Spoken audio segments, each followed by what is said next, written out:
हम heart attack को सबसे पहले कैसे चेक करें?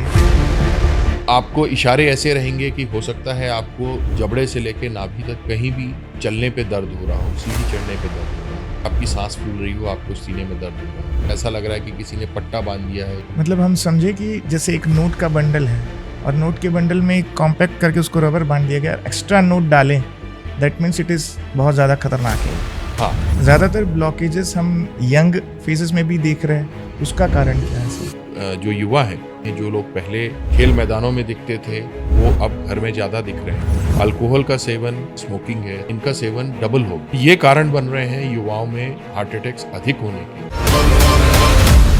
जैसे एक धारणा बन गई है कि हम अगर अल्कोहल लेंगे तो शायद हमारा हार्ट ठीक काम करेगा। Definitely alcohol, stress, blood pressure, diabetes, cholesterol, अगर एक कारक आप में मौजूद है, अगर वो 2 कारक हो जाते हैं तो वो रिस्क दुगनी नहीं चौगुनी हो जाती है। अगर 3 कारक आ जाते हैं तो चौगुनी नहीं 16 गुनी हो जाती है। सर इन पैरामीटर्स को भी हम समझना चाहेंगे पहले, कोलेस्ट्रॉल, ट्राइग्लिसराइड। कोलेस्ट्रॉल के बिना जीवन संभव नहीं, लेकिन अधिक कोलेस्ट्रॉल से नुकसान है। कहते हैं कि तेल पूरा ट्राइग्लिसराइड ही है, लेकिन अल्टीमेटली ट्राइग्लिसराइड तो हमारे हेल्थ के लिए बिल्कुल सही नहीं है। तो प्रेफरेंस किसको दे? सेहत को देना चाहिए या टेस्ट को देना चाहिए?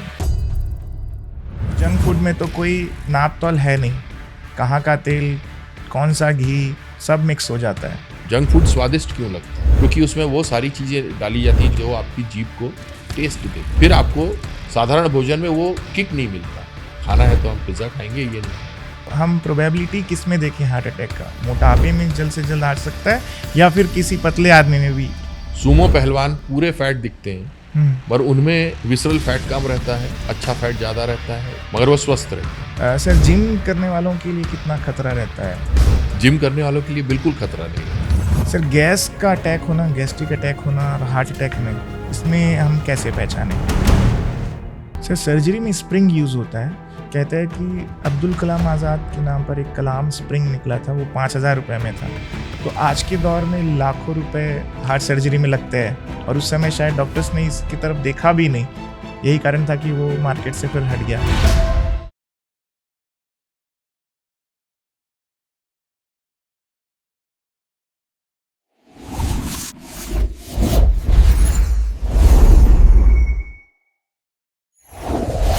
नमस्कार, जय जोहार। आप देख रहे हैं आपका favourite podcast show the PS show और मैं हूं आपका होस्ट रोहित सोनी। आज का जो पॉडकास्ट शो है, आज का एपिसोड है, वो फैमिली वालों के लिए डेडिकेटेड है, क्योंकि ये शो दिल का है। उस दिल का जो अक्सर टूटते टूटते रुक जाता है और इंसान की सांसें थम जाती है, जिसे हम मेडिकल टर्म्स में हार्ट अटैक कहते हैं। ये शब्द बेहद डरावना है। जितने व्यूअर्स, जितने फैमिली वाले इस एपिसोड को देखेंगे वे जानते हैं कि ये शब्द कितना डरावना है, क्योंकि हर फैमिली में हार्ट रिलेटेड डिसीज है ही। इसीलिए मैं आप सबसे गुजारिश करूंगा, इस पॉडकास्ट को आप ज़रूर देखिएगा, क्योंकि आपके जहन में जो भी सवाल है हार्ट डिसीज को लेकर के, उसका जवाब आज के हमारे गेस्ट देंगे डॉक्टर स्मिथ श्रीवास्तव। अपने आप में बेहद बड़ा नाम है, जिन्होंने 17,000 एंजियोप्लास्टी, एंजियोग्राफी कर रखी हो। हाल ही में 10 दिन के बच्चे का भी हार्ट सर्जरी जिन्होंने किया हो, 102 साल के बुजुर्ग का हार्ट सर्जरी जिन्होंने किया हो, और वो एडवांस कार्डियोलॉजिस्ट इंस्टीट्यूट के फर्स्ट प्रोफेसर रहे हो, तो फिर सवालों का समस्त जवाब आज देने के लिए कोई भी कमी नहीं बरती जाएगी। सर हमारे पॉडकास्ट में आपका स्वागत है, वेलकम। सर क्वेश्चंस बहुत सारे हैं। क्वेश्चंस अभी इसलिए हैं क्योंकि एक तो गर्मी आती, सीज़न अलग अलग आता है, कभी ठंडी कभी गर्मी, तो लोगों को यही देखने मिल रहा है कि सीजन्स चेंजेस अ लॉट, पर बीमारी वैसी की वैसी रहती है। पहले लोग कैंसर से डरा करते थे और अब हार्ट अटैक से इतना खौफ हो गया है कि अगर किसी को कह दिया जाए कि तू ज़्यादा दौड़ मत, तो वो डरता है और लिहाजा उसका कहीं ना कहीं उसका शरीर पूरा कोलैप्स कर जाता है और अगले दिन खबर आती है वो मर गया है। तो हम हार्ट अटैक को सबसे पहले कैसे चेक करें, कैसे हम लोगों को पता चले कि हाँ हार्ट अटैक के नज़दीक है एक सामान्य आदमी? जी रोहित जी, पहले तो मैं ये बताना चाहूँगा कि हार्ट अटैक या हार्ट की बीमारियाँ हमेशा नंबर 1 किलर रही हैं 1975 और 70 के बाद से। जी। उसके पहले हमारे देश में और इवन विश्व भर में जो हैजा और इस तरह के संक्रामक रोग थे वो नंबर 1 किलर हुआ करते थे, उनसे सबसे ज़्यादा मृत्यु होती थी। लेकिन 75 और 80 के दशक के बाद अभी भी अगर आप देखेंगे तो वर्ल्ड वाइड पूरे विश्व में 24.8% मृत्यु हार्ट के कारण से होती है। ओके। और कैंसर बहुत नीचे आता है, उससे 8% मृत्यु होती है। यानी आप एक मोटे तौर पे समझें तो 100 लोगों में 24 या 25 लोग हार्ट अटैक से मरेंगे, 8 लोग कैंसर से मरेंगे। यानी कैंसर से भी 3 गुना ज़्यादा लोग आज भी हार्ट अटैक से मर रहे हैं, चाहे वो आ, अपना देश हो, चाहे वो अमेरिका हो, चाहे वो कोई भी पश्चिमी देश जो विकसित देश है वहाँ भी यही हाल है। सो नंबर 2 तो कभी भी नहीं रहा हार्ट अटैक। और इसका कारण हमको या इसकी समझ हमको ऐसे होनी चाहिए कि मानव का जो शरीर है उसकी संरचना इस हिसाब से हुई है कि उसने बहुत पिछले लगभग जो 3 करोड़ साल में इवोल्यूशन हुआ है जब से ह्यूमन बींग्स आए हैं इस दुनिया में, तो प्राणी को कभी भी इतना भोजन नहीं मिला है। हमेशा अकालग्रस्त या अभावग्रस्त रहा है, भोजन पूरा पर्याप्त नहीं हुआ। तो वही लोग सरवाइव करते गए हैं जिन लोगों को में संचय करने की जो है स्थिति होती थी, मैकेनिज्म रहता था कि वो संचय करें ताकि वो अकाल वाले समय में अपने आप को जीवित रख सकें। अकाल दोनों तरह से हो सकते हैं, गर्मी वाला भी हो सकता है, शीत वाला भी हो सकता है। तो वही हम लोग बचे हैं जो लोग जिनमें संचय करने की भावना बहुत तेज़ थी, वो मैकेनिज्म बहुत तेज़ थे।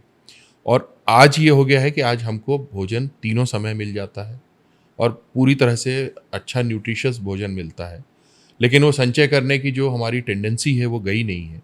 तो हमारा शरीर किसी भी जब भी एक्स्ट्रा एनर्जी मिलती है उसको या तो कार्बोहाइड्रेट के रूप में या चर्बी के रूप में स्टोर करता है। और लालच ऐसी रहती है शरीर की कि वो अलग अलग जगह स्टोर करे। तो पहले चमड़ी के नीचे स्टोर होता है, उसके बाद में लिवर में स्टोर होता है, इसलिए अभी फैटी लिवर के भी इंसिडेंस बढ़ रहे हैं।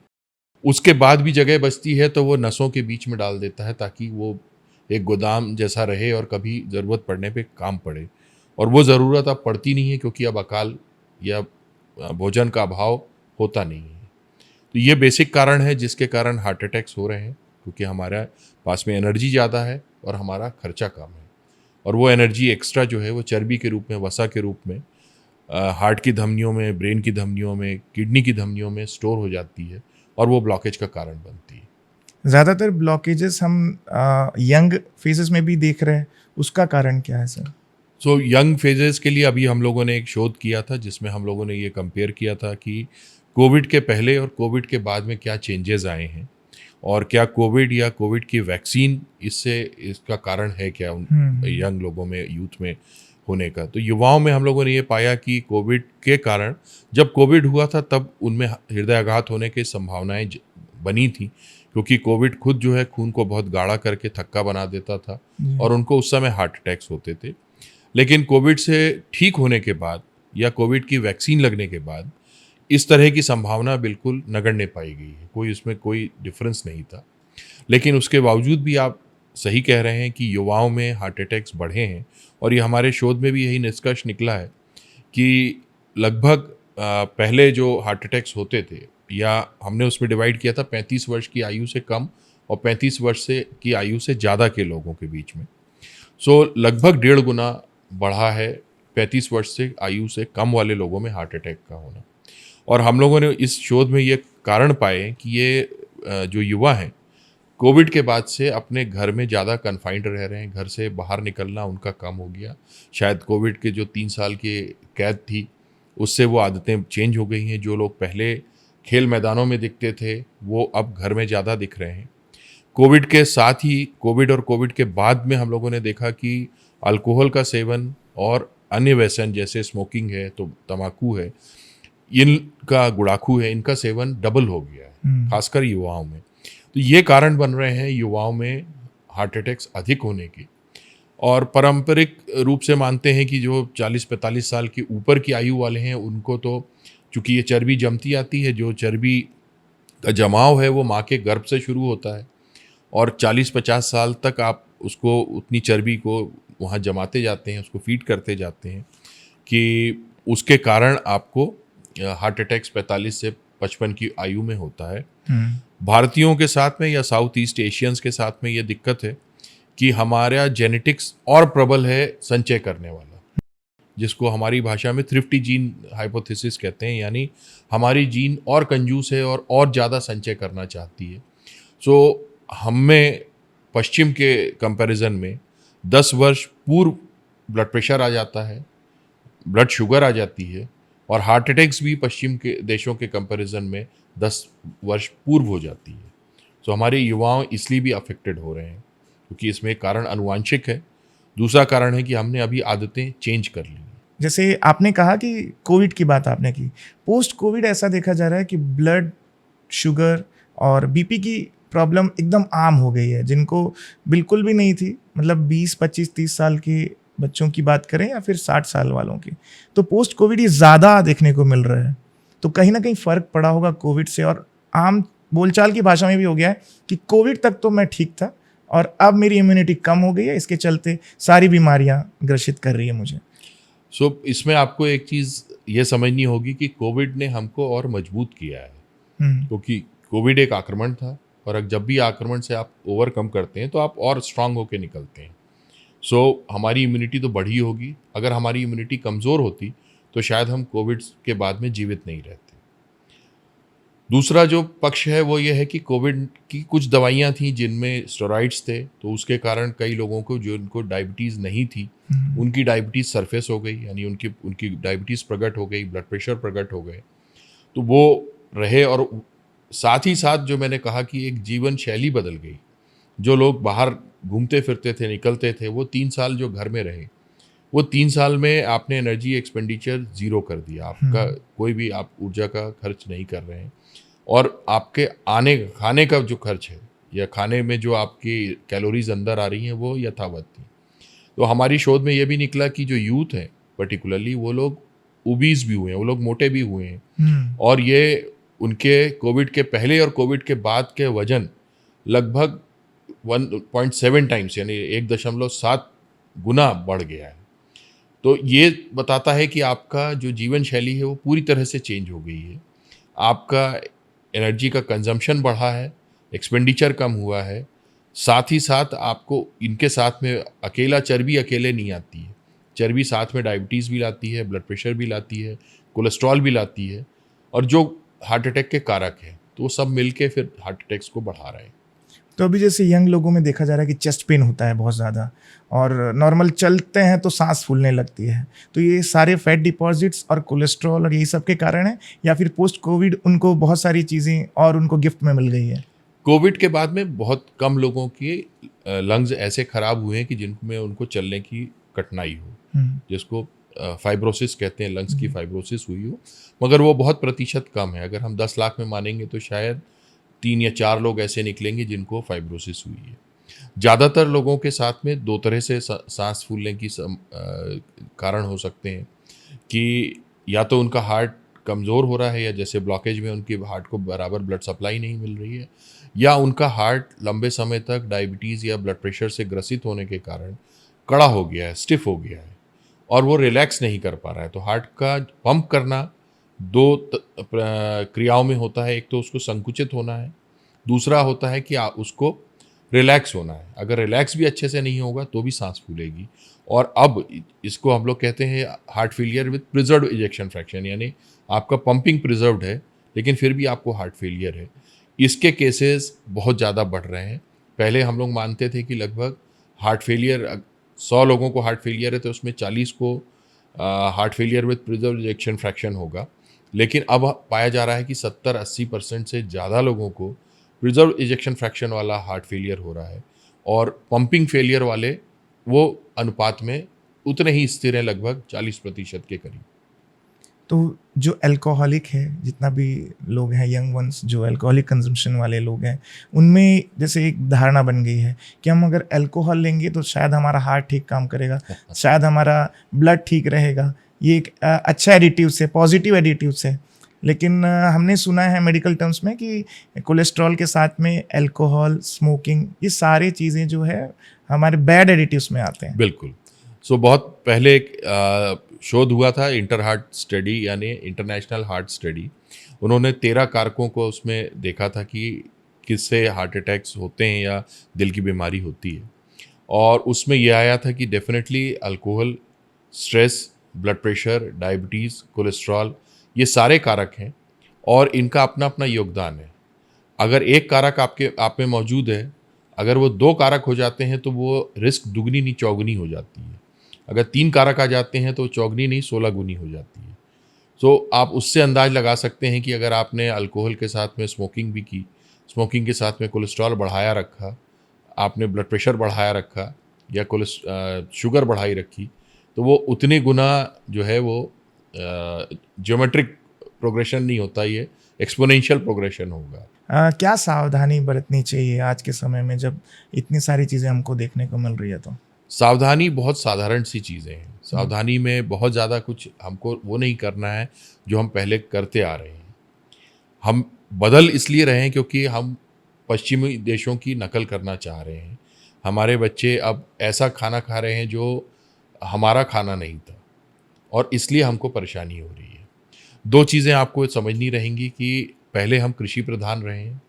हमारी दिनचर्या सुबह मैदान जाने से, खेत जाने से, फिर दोपहर तक खेत में काम करने से, शाम तक काम करने से, और फिर उस खेत से घर आने तक के लिए रहती थी। तो उसमें कठिन परिश्रम रहता था, रोज़ का आपका 15-20 किलोमीटर चलना रहता था। ये सारी चीज़ें हमारी बंद हो गई हैं। उस समय की जो डाइट थी वो उस जीवन शैली के लिए उपयुक्त थी। आज की जीवन शैली बैठने की हो गई है। हम लोग पाते हैं कि जो लोग पहले जंगल में रहें या आदिवासी रहें, उनके बच्चे अगर हमारे यहाँ ऑफिसर्स बन रहे हैं या क्लर्क बन रहे हैं, उनमें साल 2 साल में ब्लड प्रेशर और शुगर हो जाती है जैसे ही वो अपने गांव से शहर की तरफ आ जाते हैं। तो ये कारण रहता है क्योंकि उस ऊर्जा को खर्च करने का जो परिश्रम वो करते थे वो बंद हो गया, लेकिन खाना जो है और परिष्कृत हो गया है। आप और रिफाइंड शुगर खा रहे हैं और रिफाइंड मैदा खा रहे हैं, तो वो सुपाच्य होता है, उससे कैलोरीज ज़्यादा जल्दी मिलती हैं और बहुत ज़्यादा मिलती हैं। तो ये सारी चीज़ें मिलके जो इम्बैलेंस बनता है वो हमारा कारण बन जाता है। तो हम कैसे काउंटर करें कि रिफाइंड शुगर, क्योंकि लोगों को तो ये है कि भाई शुगर तो पहले जो थी वही शुगर अभी भी है, तो उसको कैसे आइडेंटिफाई करें कि ये शुगर आम लोग शुगर अगर आपको लेना है, आप कोशिश करें कि आप शुगर ना लें। आप दूसरे प्रकार से अपने भोजन में मीठा का उपयोग कर सकते हैं, जैसे आपके यहाँ खजूर है, कुछ हद तक गुड़ है। तो ऐसी चीज़ें हैं जो बहुत ज़्यादा परिष्कृत नहीं है, बहुत ज़्यादा रिफाइंड नहीं है, उनको पचने में समय लगता है। और साथ में एडवांटेज ये रहता है कि गुड़ के साथ में कुछ आयरन भी मिलता है, कुछ और मिनरल्स भी मिलते हैं, तो वो भी आपको लाभ पहुंचाते हैं। जबकि रिफाइंड शुगर में सिर्फ शुगर मिलती है और वो तुरंत एब्जॉर्ब हो जाती है, तुरंत आपका शुगर शूट करता है। और जब एनर्जी एक्स्ट्रा रहती है, शुगर एक्स्ट्रा रहती है, तो शरीर उसको स्टोर करने के नाम से चर्बी में कन्वर्ट कर देता है। तो किसी भी तरह से जो हम लोग कहते हैं वाइट्स नहीं होने चाहिए। वाइट्स में एक सॉल्ट आता है, नमक नहीं होना चाहिए या कम होना चाहिए। शुगर दूसरा वाइट है, तीसरा वाइट मैदा है, तो चौथा वाइट घी है यानी कोलेस्ट्रॉल है। ये चारों वाइट्स को आपको नियंत्रण में लेना है, नियमित मात्रा में लेना है। सर, इन पैरामीटर्स को भी हम समझना चाहेंगे, पहले कोलेस्ट्रॉल, ट्राइग्लिसराइड, लेकिन उससे पहले अगर मेडिकल टर्म्स में और उसको सिंपल भाषा में हम समझें कि हार्ट अटैक होता क्या है और कैसे और कब होता है, इन तीनों का आंसर एक साथ। जी, सो पहले अगर आप पैरामीटर्स समझना चाहेंगे तो कोलेस्ट्रॉल जो है, पश्चिमी देशों में सिर्फ एलडीएल कोलेस्ट्रॉल को बुरा माना गया है। पहले ट्राइग्लिसराइड्स को भी पश्चिमी देशों में बुरा मानते थे और एचडीएल जो है वो अच्छा कोलेस्ट्रॉल मानते थे। बेसिकली इनके जो काम है शरीर में उससे इनका रिलेशन है। अच्छा या बुरा कोलेस्ट्रॉल कोई नहीं है, दोनों की ज़रूरत है, क्योंकि हमारा शरीर उसी मशीनरी पे बना हुआ है, उसी नियम पे चलता है जो चलती आ रही है। हमारे को फ़र्क ये पड़ता है कि जब एलडीएल कोलेस्ट्रॉल का काम है कि लिवर में जो आपने खाना खाया, खाना आंतों से लिवर में पहुंचा, लिवर में उसने शुगर को अलग किया, कोलेस्ट्रॉल को अलग किया, और इस कोलेस्ट्रॉल को मांसपेशी और बाकी जगह ट्रांसपोर्ट करने के लिए एलडीएल कोलेस्ट्रॉल काम आता है। और एचडीएल का काम है कि बाकी जगह जो बचा हुआ कोलेस्ट्रॉल है उसको वापस लाके लिवर में फिर से वो काम पे ले आए। तो अब इसलिए जब हमारे पास में बहुत ज़्यादा ऊर्जा होती है, बहुत ज़्यादा कैलोरीज होती हैं, तो हमारा लिवर से बाहर की तरफ मांसपेशियों पे और स्किन के नीचे या बाकी जगह कोलेस्ट्रॉल ज़्यादा जाता है, इसलिए हम एलडीएल को बुरा कहते हैं। और एचडीएल का काम है कि वहाँ से इस कोलेस्ट्रॉल को हटा के उन जगह पे, लेकिन आप ये देखेंगे अगर एलडीएल नहीं होता तो आपको किसी भी पार्ट को आप एनर्जी नहीं पहुँचा सकते, तो वो काम नहीं करेगा। तो एलडीएल का कुछ मात्रा तो होना ज़रूरी है। इससे आप समझेंगे कि हार्ट अटैक्स क्यों होते हैं। वो जब एलडीएल पहुँचता है, वो एलडीएल अगर आपकी वहाँ की रिक्वायरमेंट से ज़्यादा है, मान लीजिए हार्ट की मांसपेशी है, उसकी रिक्वायरमेंट से ज़्यादा एनर्जी पहुँच रही है, तो हार्ट की मांसपेशी वहाँ पे स्टोर कर लेंगी या उसकी नसें स्टोर कर लेंगी कि हमको कभी किसी दिन अकाल पड़ा, खाना नहीं मिला, तो हम इसको यूज़ करेंगे। और वो दिन अगर नहीं आता है, अगर आप अपनी दिनचर्या में ऐसा समय नहीं रखते हैं कि वो एक्स्ट्रा एनर्जी खर्च हो, तो वो चर्बी इकट्ठे होते होते धीरे धीरे ब्लॉकेज बढ़ाती है। और जब 70% से ज़्यादा ब्लॉकेज हो जाता है तो आपको तकलीफ़ होने लगती है, जब आपका शरीर इशारा करता है कि आपको किसी डॉक्टर के पास जाने की ज़रूरत है। लोग उस इशारे को नहीं सुनते हैं, तो फिर शरीर एक दिन चिल्ला के बोलता है, जिसको हम हार्ट अटैक कहते हैं, और आपको फिर डॉक्टर के पास या भगवान के पास पहुंचा देता है। कैसे समझे इस इशारे को? जैसे जो आप कह रहे हैं अवॉइड करते हैं लोग, तो इसे कैसे समझेंगे? अवॉइड कैसे समझना है, ये बहुत अच्छा सवाल है, इसलिए भी कि इससे ही आप पकड़ सकते हैं कि आपको कोई प्रॉब्लम हो रही है और आपको समय पर एक चिकित्सीय सुविधा तक पहुंचना रहेगा। आपको इशारे ऐसे रहेंगे कि हो सकता है आपको जबड़े से लेकर नाभि तक कहीं भी चलने पे दर्द हो रहा हो, सीढ़ी चढ़ने पे दर्द हो रहा हो, बहुत ज़्यादा गरिष्ठ भोजन करके चल रहे हो और आपकी सांस फूल रही हो, आपको सीने में दर्द हो रहा हो, या आपके सीने में ऐसा लग रहा है कि सांस पूरी अंदर नहीं ले पा रहे हैं, जितनी हमको लेनी चाहिए उतनी क्षमता में नहीं आ रही है। उसी समय आपको सीने के मध्य में अगर दर्द लग रहा है, या ऐसा लग रहा है कि किसी ने पट्टा बांध दिया है या कोई वजन रख दिया है, बहुत ज़्यादा पसीना आ रहा है, आप कोई मेहनत कर रहे हैं, आपकी सांस फूलने लगी, आंखों के आगे अंधेरा या कमज़ोरी लगने लगी, ये सारे इशारे होते हैं कि आपका हार्ट इनफ ब्लड नहीं पहुंचा पा रहा है शरीर को, और उसे किसी न किसी डॉक्टर को दिखाने की ज़रूरत होती है। ज़्यादातर लोगों में सीने में दर्द होता है, या जबड़े से लेकर नाभि तक कहीं भी दर्द हो सकता है, लेकिन कुछ लोग जैसे डायबिटिक हैं, डायबिटिक्स में 75% लोगों को, चूँकि उनकी नसों में संवेदनाएं ख़त्म हो जाती हैं, तो उनको पेन नहीं होता, उनको सांस फूलना, पसीना आना, कमज़ोरी आना या आंखों के आगे अंधेरा आना, ये लक्षण आते हैं। बुजुर्ग में लगभग 75 साल के ऊपर वाले बुजुर्गों में 50% में, उनकी भी चूँकि नसें एज के साथ में हीन हो जाती हैं, तो वो भी उनको भी दर्द नहीं होता। तो बहुत ज़्यादा ज़रूरी नहीं कि दर्द के साथ में ही हो। और ये आपको ये समझना रहेगा कि जब भी आपने हार्ट से डिमांड की कि हमको ज़्यादा काम करना है और वो डिमांड को पूरी नहीं कर पा रहा है, तो आपको लक्षण आएंगे, और वो लक्षण आएंगे तो आपको सचेत हो जाना है। मतलब हम समझे कि जैसे एक नोट का बंडल है और नोट के बंडल में कॉम्पैक्ट करके उसको रबर बांध दिया गया, एक्स्ट्रा नोट डालें, दैट मीन्स इट इज़ बहुत ज़्यादा खतरनाक है। हाँ, डेफिनेटली। उसी प्रकार से हार्ट का भी है कि हम ज़्यादा लोड उसे ना दें। और आप जो कोलेस्ट्रॉल और ट्राइग्लिसराइड की हम बात कर रहे थे सर, कि कोलेस्ट्रॉल, मेरा सवाल ये था कि कोलेस्ट्रॉल हर कोई समझता है, ज़्यादातर लोग, और जो अवेयरनेस जिनकी नहीं है वो शायद इसे नहीं जानते होंगे, लेकिन आजकल जो टेस्ट कराते हैं, लैब टेस्ट में जाएंगे सबसे पहले तो कोलेस्ट्रॉल का चेक कराएंगे। ट्राइग्लिसराइड को अवॉइड कर देते हैं, उसको समझते नहीं है सर, तो उसे आप बताएं। ट्राइग्लिसराइड, मैंने जैसे अभी बताया कि ट्राइग्लिसराइड अब पश्चिमी देशों में रिस्क फैक्टर नहीं माना जाता है। ओके। वहाँ पे कंट्रोल अच्छा है, वो लोग मानते हैं कि एलडीएल को ही अगर वो कम कर लेंगे, एलडीएल यानी जो बुरा कोलेस्ट्रॉल को ही कम कर लेंगे, तो काम चल जाएगा। लेकिन साउथ ईस्ट एशियंस में, यानी हमारे देश में और हमारे देश के अगल बगल के पड़ोसी देशों में, ये पाया गया है कि ट्राइग्लिसराइड्स हमारे यहाँ बहुत ज़्यादा होता है, और वो हमारे यहाँ रिस्क फैक्टर हम मानते हैं। ये हमारा पश्चिमी देशों से कोलेस्ट्रॉल लेवल्स और उसकी गाइडलाइंस में ये फ़र्क है। उसका कारण ये है कि हमारा भोजन बेसिकली कार्बोहाइड्रेट बेस्ड है, क्योंकि हम कृषि प्रधान रहे हैं, हमको एनर्जी की आवश्यकता ज़्यादा रही है और इंस्टेंट एनर्जी कार्बोहाइड्रेट से मिलती है। जबकि पश्चिमी विकसित देश जो हैं वो animal protein based, meat based, और उनका ज़्यादातर कैलोरी प्रोटीन से आता है और मीट से एसोसिएटेड फैट से आता है, कार्बोहाइड्रेट से कम आता है, तो उनका ट्राइग्लिसराइड उतना बढ़ा हुआ नहीं रहता।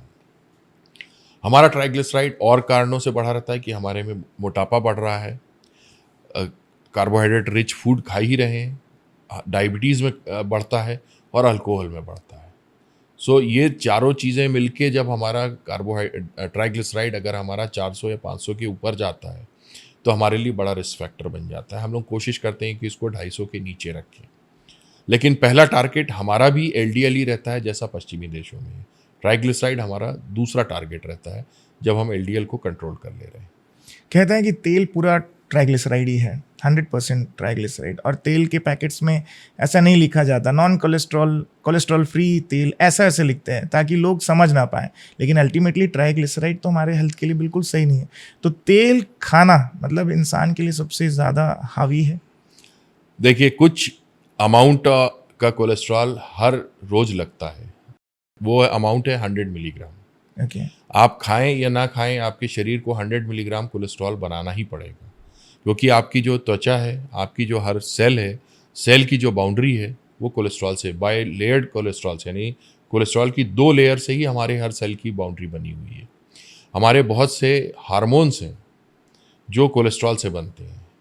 सो कोलेस्ट्रॉल के बिना जीवन संभव नहीं है, लेकिन अधिक कोलेस्ट्रॉल से नुकसान होता है। सो कोलेस्ट्रॉल तो चाहिए, इसलिए कुछ मात्रा में हमको तेल भी चाहिए, कुछ मात्रा में हमको घी भी चाहिए, सारी चीज़ें चाहिए, शुगर भी चाहिए, नमक भी चाहिए, लेकिन वो मात्रा हमको फिक्स करनी रहेगी, उससे हमको बाहर नहीं जाना है, वो मैसेज होना चाहिए।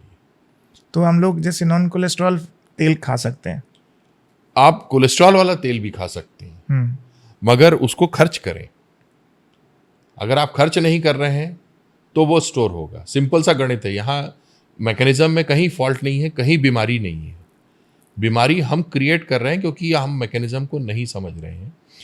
3 करोड़ साल का मैकेनिज्म जो है वो सर्वाइवल का मैकेनिज्म है, वो आप उसको हरा नहीं सकते, उसको हटा भी नहीं सकते, क्योंकि उसने आपको 3 करोड़ साल सर्वाइव कराया है।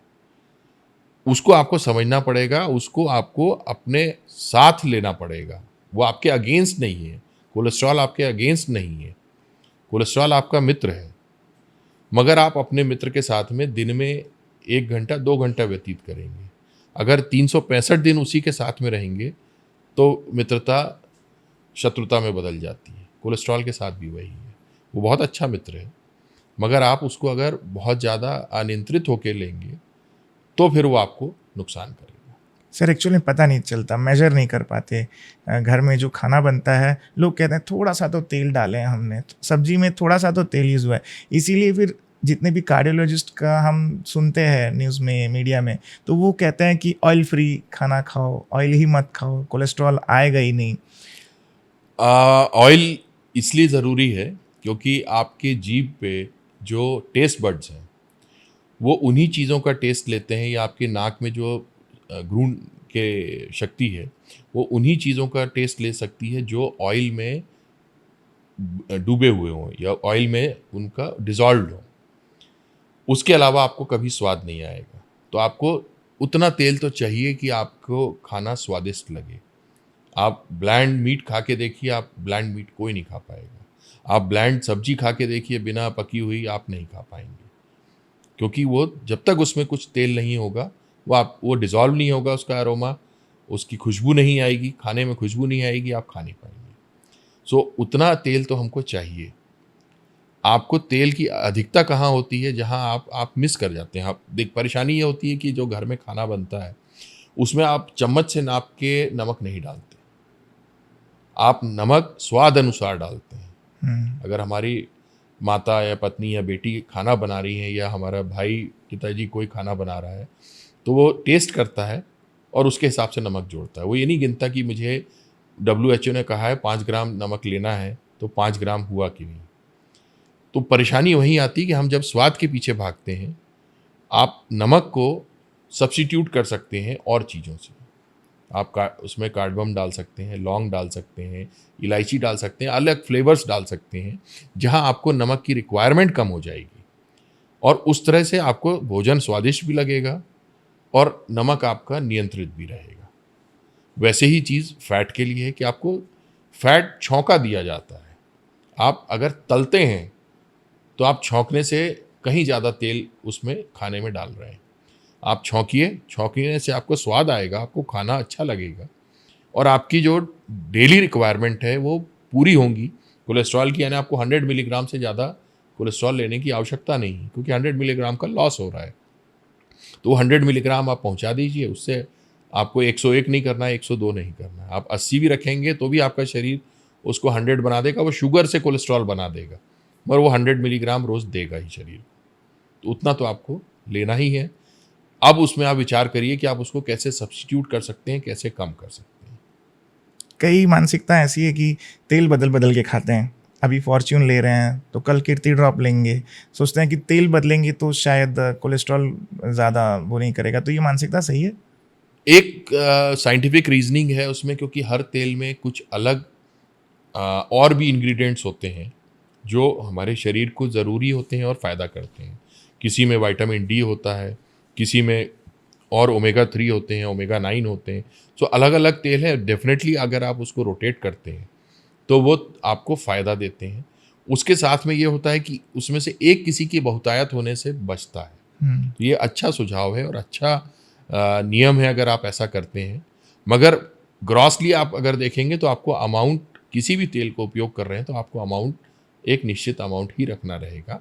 वो निश्चित अमाउंट आप कैसे कैलकुलेट कर सकते हैं, उसका सुझाव यही रहेगा कि आप महीने भर की खपत कितनी करनी है तेल की, वो निश्चित कर लीजिए। चाहे आप घी में बना रहे हैं तो इस महीने इतना ही घी हमारे 8 व्यक्ति या 4 व्यक्ति के परिवार को लगना है, उसको एक्सीड मत करिए। तो आप किसी दिन पकवान बनाएंगे, किसी दिन तो आप पूड़ी भी खाएंगे, लेकिन आपका महीने का जो राशन है वो आपका फिक्स हो जाएगा कि आपकी एक दिन की, महीने की एक दिन की पूड़ी जो है वो आपकी अगले दिन की कहीं ना कहीं आपको उसको कम करना पड़ेगा। वो एवरेज अगर आप लेके चलेंगे तो संभव आराम से होंगी। वैसे ही नमक के लिए कि आप मात्रा फिक्स कर लीजिए, 5 ग्राम प्रति व्यक्ति अगर यूज़ होना है तो आप 20 ग्राम 4 व्यक्ति के परिवार में फिक्स कर लीजिए। इससे ज़्यादा नमक और किस तरीके से मिलता है जिसको आप गिनते नहीं हैं। ज़्यादातर हमारे खाने में इनविजिबल फैट और इनविजिबल शुगर और इनविजिबल नमक होता है, यानी वो अदृश्य होता है, वो मिला हुआ होता है। आप पापड़ खा रहे हैं, आप अचार खा रहे हैं, आप सॉस खा रहे हैं, आप चटनी खा रहे हैं, इन सब चीज़ों में नमक की बहुतायत होगी। तो आप दिखाने के लिए आपको लगेगा कि आपने नमक यहाँ चम्मच में कम कर दिया, लेकिन वहाँ से आपकी पूर्ति हो रही है। तो वो इनविजिबल फूड को भी आपको गिनना पड़ेगा। जो आप बाकी चीज़ें खा रहे हैं उसमें शक्कर किस तरह से है। आप कहते हैं, जैसे कहा जाता है कि अंजीर की बर्फ़ी जो है उसमें आपने शक्कर नहीं मिलाई है। वो डायबिटिक्स के लिए अंजीर की बर्फ़ी करके बहुत संस्थानों में और व्यवसायों में बिकती है, लेकिन उसमें शुगर तो है। तो वो शुगर पेट में जाकर ग्लूकोज ही देगी। आप आम खा रहे हैं उसमें शुगर तो है, आप चीकू खा रहे हैं, आप केला खा रहे हैं, आप सीताफल खा रहे हैं, ये सारी चीज़ें। तो वो शुगर को भी आपको क्वांटिफाई करना पड़ेगा कि हमको उसको भी सीमित मात्रा में लेना है।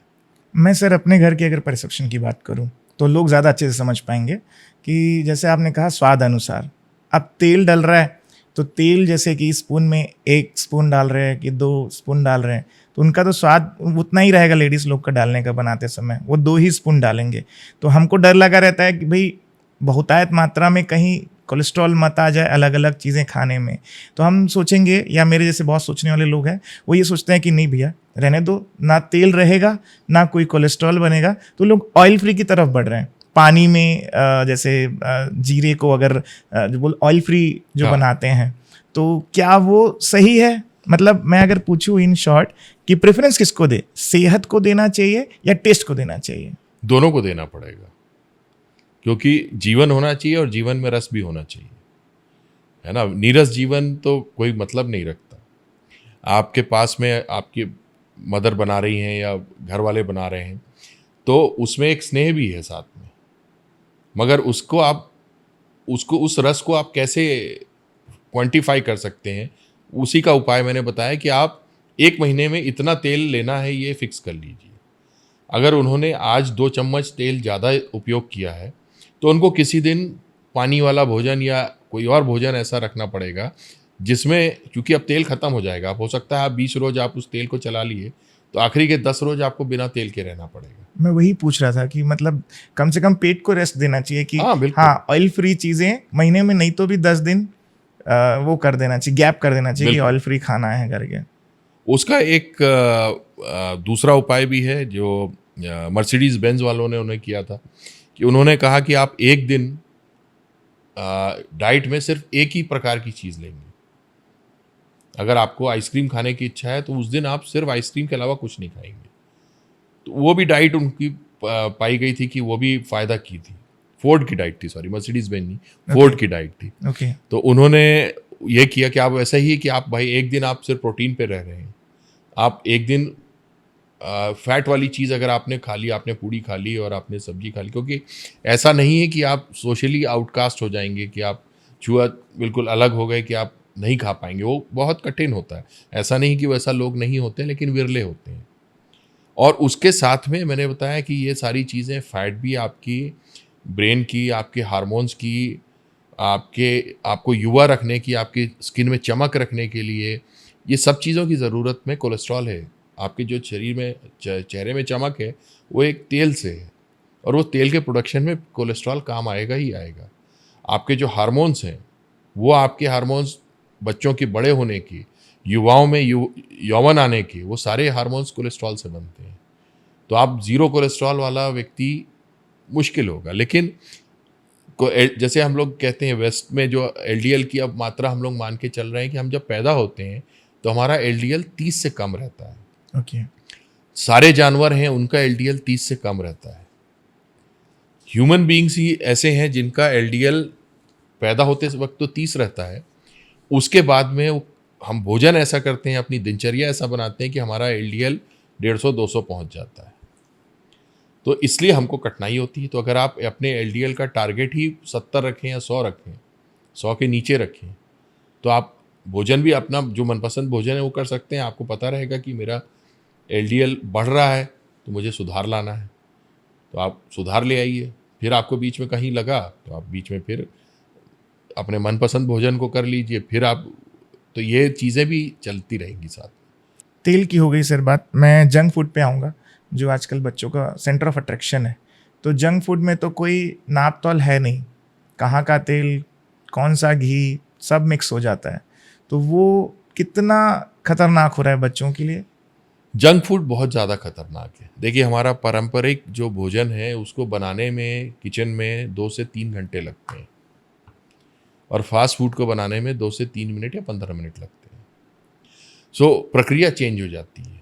आप किसी सब साग को बनाएंगे तो आपको आधा घंटा लगेगा उसको उबालने में, उसको करने में, और अगर आप वही रिफाइंड चीज़ को बनाएंगे तो आपको 3 मिनट लगेंगे।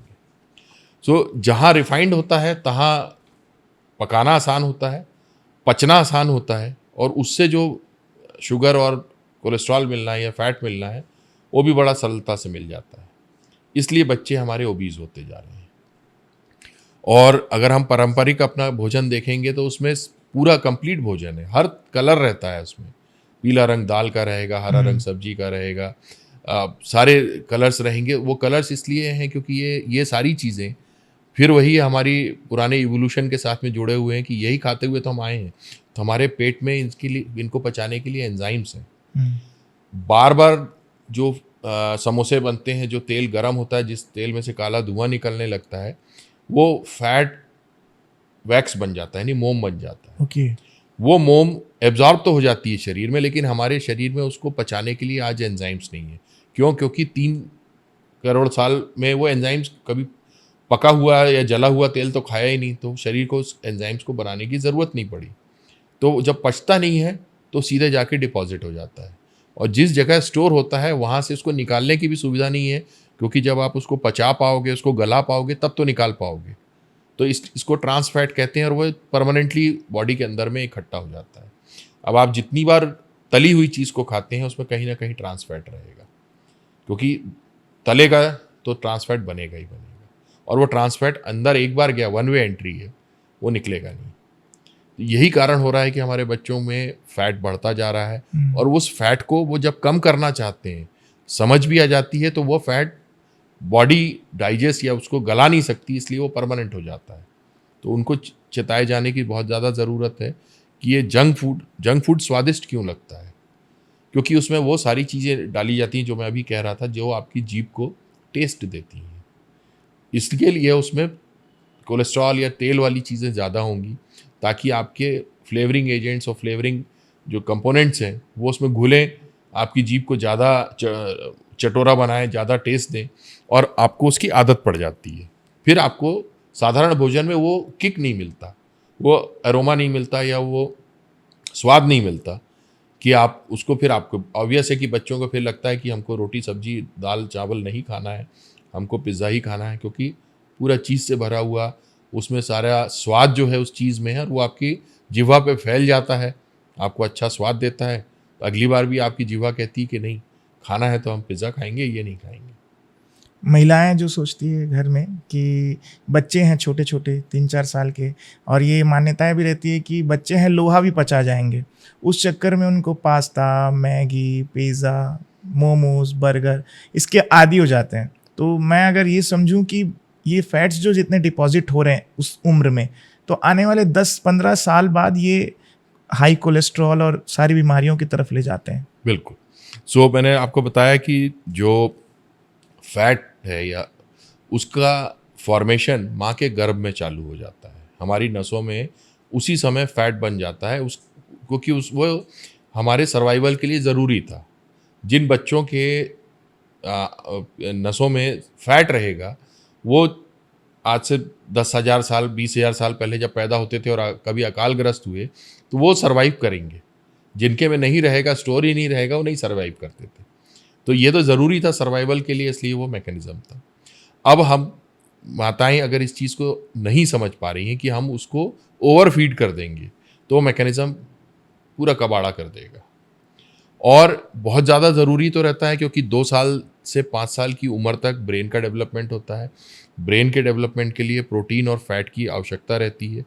तो इसलिए हम, अगर आप देखेंगे ट्रेडिशनली जो जचकी के लड्डू बनते हैं, उनमें काफ़ी घी और बाकी ऐसी चीज़ें, हाई कैलोरी वाली चीज़ें यूज़ होती हैं। तो वो समझ थी हमारी, वो समझ से हम हाई कैलोरी चीज़ दे रहे हैं, तो माँ, जच्चा और बच्चा जो है दोनों स्वस्थ रहेंगे, और बच्चे को शुरू के जो 2 साल हैं जिसमें ब्रेन डेवलपमेंट होना है, अच्छा ब्रेन डेवलपमेंट होगा।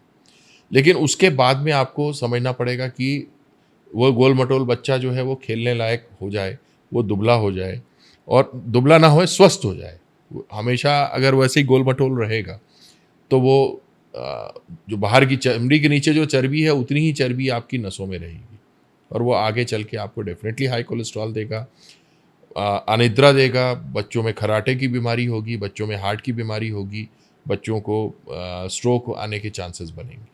सर, खराटा स्नोरिंग कितना खतरनाक है? क्या नॉर्मल भी है? कई स्टेजेस पे ये भी देखा जाता है कि नॉर्मल है, तो इसका स्नोरिंग जो है, अगर 1 घंटे में 5 बार हो रही है तो नॉर्मल है, 5 बार से ज़्यादा हो रही है तो एबनॉर्मल है। 15 तक मॉडरेट मान लेते हैं, 15 से 25 सीवियर होती है, और 25 के ऊपर अगर 1 घंटे में आप 25 बार से ज़्यादा स्नोरिंग की साइकिल हो रही है, तो डेफिनेटली वो आपके लिए बहुत बड़ी बीमारी है, क्योंकि आपके इंजन को, शरीर को ठंडा होना ज़रूरी है, और आप जब खराटे लेते हैं तो आपका शरीर का इंजन चालू हो जाता है, और ऐसी स्थिति में रहता है जब आप किसी से फाइट, फ्लाइट या फ्राइट वाले मोड में हो, यानी आप स्ट्रेस में रहते हैं, आपके स्ट्रेस हार्मोन्स निकलते हैं उस समय। क्योंकि स्नोरिंग तब होती है जब आपके सांस की नली के अगल बगल की जमी हुई चर्बी अंदर खिंचा जाती है, और वो सांस की नली को बंद कर देता है। शरीर को अनुभव होता है कि कोई गला दबा रहा है और हमारी मृत्यु होने वाली है, तो वो लड़ाई वाले सारे हार्मोन निकालता है, जिससे ब्लड प्रेशर बढ़ेगा, ब्लड शुगर बढ़ेगी, और फिर थोड़ा सा चेतना आती है लोगों में, और फिर खराटे बंद होते हैं, फिर अगली साइकिल चालू हो जाती है, फिर गहरी नींद आती है, फिर खराटे होते हैं। तो खराटे लगातार, अगर आपका इंजन कभी ठंडा ही नहीं होगा, रात में सोते वक्त भी वो ज़्यादा काम कर रहा है, और आपको हर रोज़ स्ट्रेस वाले हार्मोन्स निकल रहे हैं, तो 1-2 साल में ये इंजन खराब हो जाने लगता है। 1 घंटे में 5 बार में कैसे समझे, मतलब? तो इसके टेस्ट होते हैं, जिसमें लोग आपके ये इसकी गणना की जाती है रात में आपको, कि आप कितनी देर खराटे रह रहे हैं, कितनी देर आपकी सांस रुक रही है, और वो सांस रुकना 1 घंटे में 5 बार से ज़्यादा असामान्य है, एबनॉर्मल है, और उसका इलाज की आवश्यकता रहेगी। नॉर्मल टेस्ट जैसे अगर मैं देख रहा हूँ कोई सो रहा है, अगर मैं देखना चाहूँ तो मैं 5 बार कैसे साइकिल उसको काउंट आप करूँगा? 1 घंटे में उसको ऑब्जर्व करिए कि उसको कितनी देर कितनी बार खर्राटे आए हैं। उसकी सांस रुकेगी, वो अटकेगा। तो मतलब खर्राटों की कराटे साइकिल आती है। कराटे गिनना जरूरी नहीं है, मतलब हाँ, वो जो साइकिल आएगी, एक एपिसोड रहेगा उसका। ओके आपकी खर्राटों की ट्रेन रायपुर से चलेगी, सरस्वती नगर तक पहुंचेगी, फिर रुकेगी, फिर सरस्वती नगर से चलेगी, अगले स्टेशन पे रुकेगी। ये एक एक को हम एक गिनते हैं। ओके, तो 5 से ज्यादा हुआ मतलब स्थिति खतरनाक हो सकती है। सर बीपी कई लोग इग्नोर करते हैं, जैसे ब्लड प्रेशर सडनली 160 आया 170 आया तो डॉक्टर्स कहते हैं कि नहीं, अगर आप कोई ऐसा झटका आपको लगा हो या ड्राइव करते करते कोई सामने आ गया हो तो एक सडन फ्लक्चुएशन आता है। लेकिन अगर बार बार बीपी रेज हो रहा है, यंग में हो या फिर 40 50 60 के बाद का हो, कितना खतरनाक होता है बीपी? सो 2 चीज़ें हमको इसमें समझनी रहेंगी कि एक तो बीपी ब्लड प्रेशर होता क्यों है। ब्लड प्रेशर हम निकले हैं सी से, यानी समुद्र से, और उस समय समुद्र फ्रेश वाटर था, उस समय इतना नमकीन नहीं था। तो उस इवोल्यूशन के समय में हमारे को अपने अंदर की गंदगी निकालना सिर्फ चमड़ी के माध्यम से निकाल लेते थे। सिंपल डिफ्यूजन होता था कि आपके अंदर में यूरिया ज़्यादा है, क्रिएटिनिन ज़्यादा है, आप चमड़ी से उसको निकाल दीजिए, वो चमड़ी से निकल जाएगा। इसलिए जितने भी जलीय जीव हैं उनमें बहुत ज़्यादा किडनी या इस तरह की आवश्यकता नहीं होती, वो अपने गिल या चमड़ी से बाहर निकाल लेते हैं। जब हम सूखे थल पे आए तो हमको ये सुविधा नहीं थी। अब हमको अगेंस्ट द ग्रेडियंट काम करना था कि बाहर पानी नहीं है, हमारे ब्लड में पानी है, उस पानी से हमको गंदगी को निचोड़ के एक उसको कंडेंस करके और फिर बाहर निकालना था। तो इसके लिए एनर्जी लगती है, प्रेशर लगता है, तो ब्लड प्रेशर चालू हुआ। दूसरा ये रहा था कि जब हम समुद्र में रहते हैं तो हमारा वजन समुद्र के पानी में कुछ वजन नहीं रहता, लेकिन जब हम थल पे आए तो हम खड़े हुए, हम चौपाए हुए, हम दो पाए हुए, तो हमको एक कॉलम ऑफ ब्लड को सपोर्ट करना था ताकि ब्रेन को भी ब्लड मिलता रहे, पैरों को भी मिलता रहे, तो ब्लड प्रेशर हुआ। तो ब्लड प्रेशर अगेन ज़रूरी चीज़ है, मगर हम अगर नमक एक्स्ट्रा ले लेते हैं या हम ऐसी चीज़ें ले लेते हैं जिनमें गंदगी ज़्यादा बनती है और हमारे शरीर को गंदगी ज़्यादा एक्सक्रीट करना पड़ रहा है, निकास ज़्यादा करना पड़ रहा है, निकासी ज़्यादा करना पड़ रहा है, तो आपको प्रेशर बढ़ाना पड़ेगा। तब तो आपकी किडनी जैसी मशीन काम करेगी अगेंस्ट द ग्रेडियंट उसको कॉन्सेंट्रेट करने के लिए। तो ये कारण बनता है ब्लड प्रेशर होने का। तो आप जब भी नमक ज़्यादा खाएंगे आपका ब्लड प्रेशर बढ़ेगा। दूसरा जो आप कह रहे थे कि कोई कार के सामने आ गया या गाड़ी के सामने आ गया या आप किसी से लड़ रहे हैं, उस समय ब्लड प्रेशर बढ़ना तो लाजमी है, क्योंकि वो भी एक सर्वाइवल का मैकेनिज़्म है। अगर आपके सामने शेर आ गया तो आप चाहेंगे कि आपकी शुगर बढ़ी रहे ताकि आपके मांसपेशियों को दौड़ने के लिए एनर्जी मिलती रहे, आपका ब्लड प्रेशर बढ़ा रहे ताकि आपकी मांसपेशियों को ब्लड सप्लाई बराबर मिलती रहे और आप भाग सकें या लड़ सकें। तो वो क्षणिक होता है, लेकिन शेर हमेशा आपके सामने नहीं रहता। आप भाग लिए तो आपका ब्लड प्रेशर फिर सामान्य हो जाएगा। आप सीढ़ी चढ़े तो आपका ब्लड प्रेशर बढ़ेगा, धड़कन बढ़ेगी, लेकिन जैसे ही आप बैठेंगे थोड़ी देर में सामान्य हो जाएंगे। ये इसको ब्लड प्रेशर नहीं कहते, ये तो हमारी स्वाभाविक नेचुरल रिस्पॉन्स है स्ट्रेस को लेकर। लेकिन लगातार अगर आपका ब्लड प्रेशर बढ़ा हुआ है तो उस ब्लड प्रेशर को बढ़ाने के लिए जो आपके इंजन पे स्ट्रेस पड़ता है, वो इंजन जो खराब होता है वही ब्लड प्रेशर के सारे लक्षण हैं और वही सारे सिम्टम्स और साइंस पैदा करते हैं। सर आपने नमक की बात की, तो वो भी स्वाद अनुसार लोग लेते हैं और कई लोग आयोडीन की जगह सेंधा नमक लेना शुरू कर दिए हैं एहतियातन तौर पर। तो प्योर सेंधा नमक लेना सही है? आयोडीन की भी कहीं ना कहीं कमी तो होती होगी फिर बॉडी सिर्फ को। आयोडाइज सॉल्ट ही लेना सही है, उसके अलावा जितने नमक हैं, रॉक सॉल्ट, सेंधा नमक, काला नमक, सारे जहर हैं। उसका कारण ये है कि आयोडाइज सॉल्ट में सॉल्ट को निकाला जाता है, आयोडीन मिलाया जाता है। हालांकि बहुत मात्रा में आयोडीन नहीं होता, लेकिन कुछ मात्रा में होता है। सेंधा नमक, रॉक सॉल्ट, काला नमक ये इसलिए जहर हैं क्योंकि इनको रिफाइन नहीं किया गया है। तो इसमें आर्सेनिक का भी कंपाउंड होगा, इसमें लेड का भी कंपाउंड होगा, इसमें सिल्वर का भी कंपाउंड होगा, इसमें गोल्ड का भी कंपाउंड होगा, इसमें और भी इम्प्योरिटीज़ होंगी क्योंकि रॉक सॉल्ट है। प्रकृति ऐसा तो नहीं कोई पत्थर बनाएगी कि उसमें आर्सेनिक नहीं रहेगा, लेड नहीं रहेगा या कोई और ऐसे धातु नहीं रहेंगे जिनको हमारी किडनी फिल्टर नहीं कर सकती। तो जब आप ऐसे नमक का लंबे समय सेवन करते हैं तो वो आपके अंदर स्टोर होते जाते हैं। लेड से प्लम्बिज्म करके बीमारी होती है, वो तभी होगी अगर आप लंबे समय, जैसे ग्रीस में उन्होंने, यूनान में, और उन्होंने प्लम्बम वर्ड जो है वो प्लम्बर वर्ड उसी से आया है कि लेड को प्लम्बम कहते हैं, और लेड पाइप यूज़ होते थे। तो ग्रीस के लोगों की किडनियाँ पूरी साफ़ हो गई थी, ख़राब हो गई थी, क्योंकि वो लेड पॉइजनिंग से उनको दिक्कत होने लगी थी। तो जो इनफैक्ट जो एनवी की पेंटिंग है, अगर आपने देखा होगा, एक टीवी के शो में आता था जिसमें हाथ ऐसा मुड़ा रहता है, वो लेड ड्रॉप है। लेड ड्रॉप यानी लेड के पॉइजनिंग के कारण उस आर्टिस्ट ने, माइकल एंजेलो ने देखा कि हाथ जो है वो ऐसा गिर गया, वो उठता नहीं है। तो लेड की पॉइजनिंग से आपकी मांसपेशियां खराब हो गई। सो कोई भी नमक जो आयोडाइज्ड सॉल्ट डिस्टिल्ड है, उसके अलावा उसमें कंटामिनेंट्स होने के चांसेस बहुत ज़्यादा रहेंगे, इसलिए आपको उसका सेवन नहीं करना चाहिए। अभी 70% ज़्यादातर लोगों को ऐसे ही देखने मिल रहा है कि सेंधा नमक आप लीजिए। वो भ्रांति है, वो मार्केटिंग है। आप उसके साथ में आप डेफिनेटली आर्सेनिक ले रहे हो, आप डेफिनेटली लेड ले रहे हो, या और मेटल ले रहे हो जो आपको, आपकी किडनी के लिए और आपके शरीर के लिए टॉक्सिक है। सर, लक्षण कैसे पहचाने हार्ट अटैक का?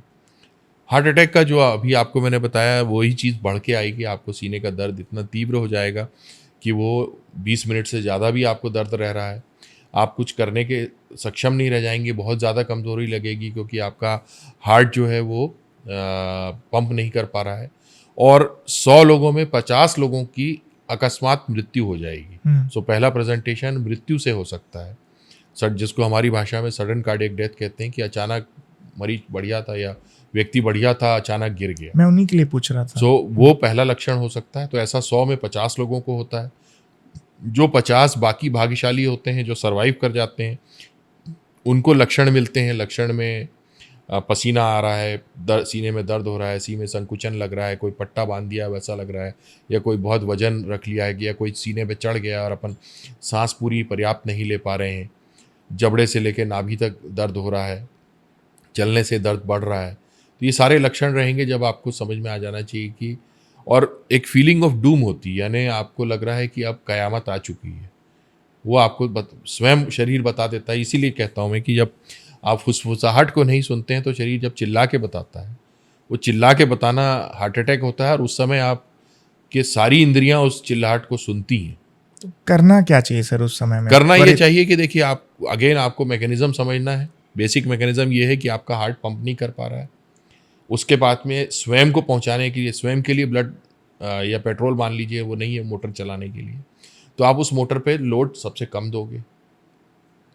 लोड कम देने के लिए कि आप जितना मूवमेंट कम करेंगे उतनी उसको सप्लाई करने की ज़रूरत कम होगी, वो उतना ज़्यादा देर जीवित या चल पाएगा। दूसरा ये रहेगा कि आप उस रुकावट को, इसलिए आपको चलना फिरना नहीं चाहिए।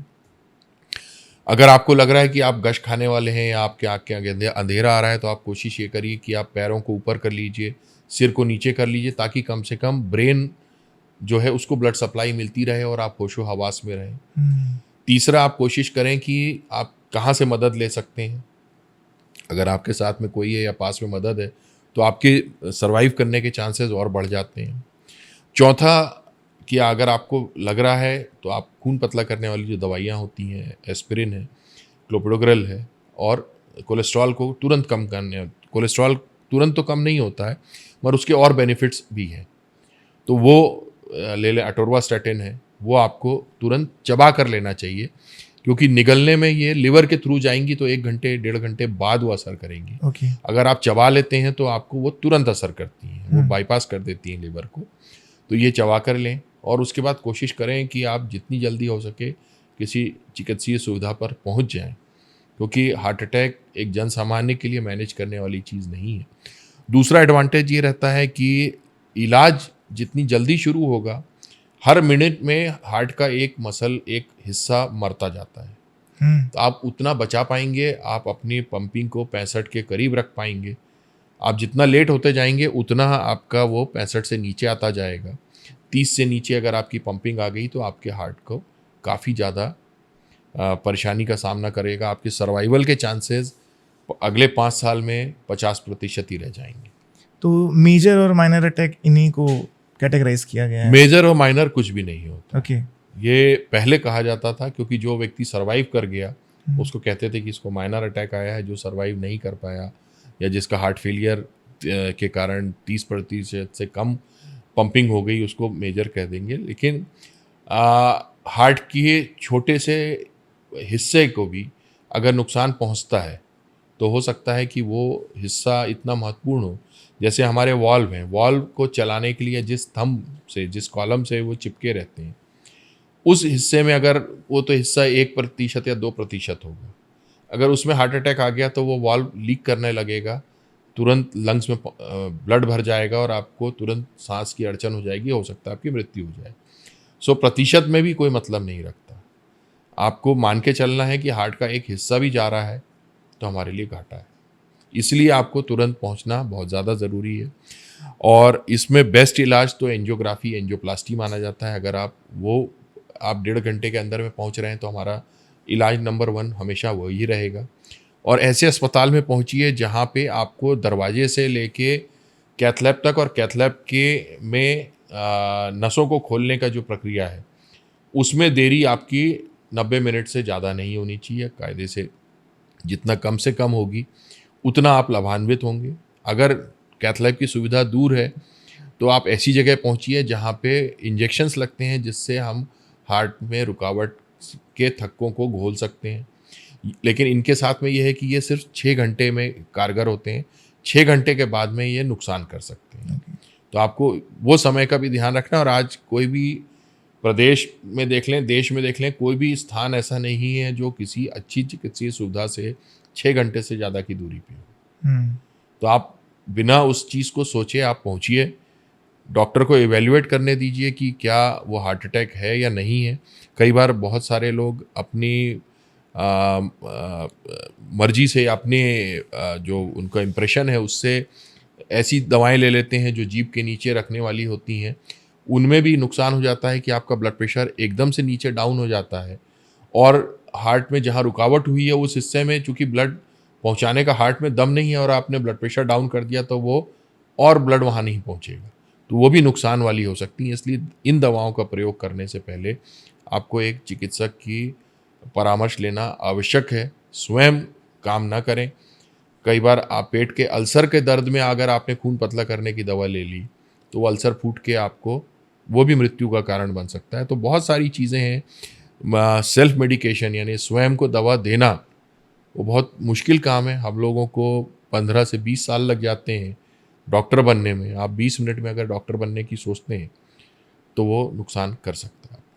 सर, आपने एडवांस कार्डियक इंस्टीट्यूट को एक अलग लेवल पर पहुंचाया है छत्तीसगढ़ में अगर बात करें। लेकिन छत्तीसगढ़ हो या फिर देश की अगर हम देखते हैं हालात, तो मेडिकल साइंस पर आरोप ये लगता है कि आईसीयू, एंजियोप्लास्टी और एंजियोग्राफी का ही जानबूझ करके ऑप्शन दिया जाता है कि आप ये कराएंगे तो बचेंगे, और इंसान मरता नहीं क्या करता। तो उस कंडीशन में उसका जैसे कहते हैं कि सर पे बंदूक लगा दो तो फिर आदमी सब कुछ करने को तैयार हो जाता है। उस चक्कर में ही आदमी पूरी तरह से अपने आप को सरेंडर कर देता है और उसके साथ में फिर एंजियोप्लास्टी, एंजियोग्राफी ये सब होता है। लेकिन अगर वही उसको बचाव का तरीका बताया जाए तो शायद मेडिकल साइंस एक अलग दिशा में जाएगी। इस पे आपकी राय क्या है? देखिए, दोनों तरह के काम हो रहे हैं। आपको बचाव का भी काम हो रहा है, आपको कोरोना का टीका भी लग रहा है, आपको टीबी का टीका भी लग रहा है। आप पैदा होते हैं और स्मॉल पॉक्स का टीका लग जाता है, चिकन पॉक्स का टीका लग जाता है, टीबी का टीका लग जाता है। सो ऐसा नहीं, चूंकि आपको वो लगता है, आप फॉर ग्रांटेड लेते हैं, आपको लगता है कि इसमें ये तो सामान्य बात हो गई है। मगर आप ये इमेजिन करिए कि स्मॉल पॉक्स में तो गांव के गांव साफ हो जाते थे। आज स्मॉल पॉक्स कहाँ है? आज हम संक्रमित रोगों के समय से गैर संक्रमित रोगों पे आ गए हैं। ये बहुत बड़ी अचीवमेंट है। जितने लोग आज जिंदा हैं, आज से पहले पूरे विश्व के इतिहास में कभी जिंदा नहीं रहे। क्यों है? इसलिए है क्योंकि मेडिकल साइंस ने डेफिनेटली बहुत अच्छी प्रगति की है। और बचाव में भी बहुत अच्छी प्रगति की है। हमारी औसत आयु जो है 1920 और 1940 में 7 साल या 8 साल थी। एक परिवार में 15 बच्चे होते थे, 3 बचते थे, 12 मर जाते थे। आज आप देखिए, आप 2 बच्चे या 1 बच्चा पैदा करके भी आप इस कॉन्फिडेंस के साथ रह सकते हैं कि ये बच्चे की उम्र 70-80 साल आराम से पार हो जाएगी। ये मेडिकल का मिरेकल है। हम उसको, क्योंकि आपने वो समय नहीं देखा है जब 15 बच्चे मर जाते थे, तो आपको उस फर्क आपको नहीं लग रहा है। आपको अब आप आज के कंपैरिजन करते हैं। अभी थोड़ी देर पहले मैंने कहा कि स्वयं को डॉक्टर बनना नहीं चाहिए, सेल्फ मेडिकेशन नहीं करना चाहिए। बचाव बहुत अच्छी चीज़ है। आप बचिए, आप अस्पताल में आने की ज़रूरत ना पड़े आपको, बेस्ट है वो।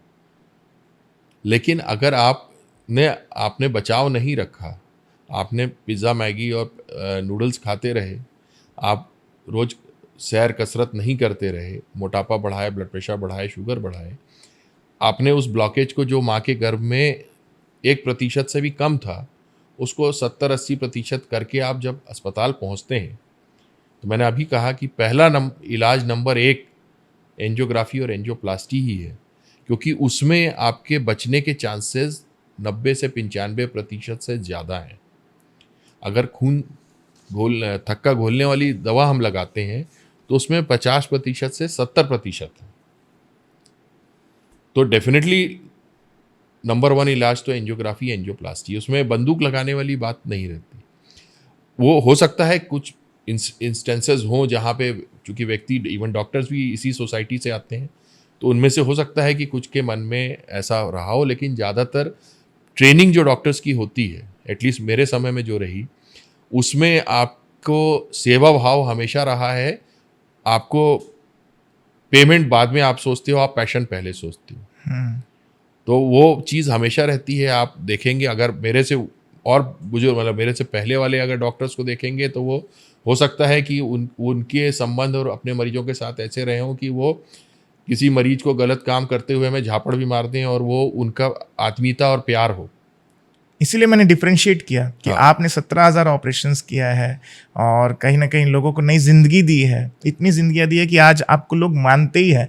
आप फर्स्ट प्रोफेसर रहे हैं, तो आपको नहीं देखना चाहिए, मतलब आपकी तरफ लोगों को ये सम्मान की दृष्टि से ही देखेंगे। Agreed. लेकिन बाकी लोगों को जब देखते डरते हैं लोग। देखिए, बहुत सारी चीज़ें हैं, बहुत सारी चीज़ें बदली हैं।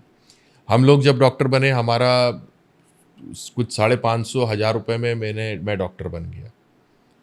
आज के जो डॉक्टर बन रहे हैं वो उनको लाखों करोड़ों रुपए लग रहे हैं।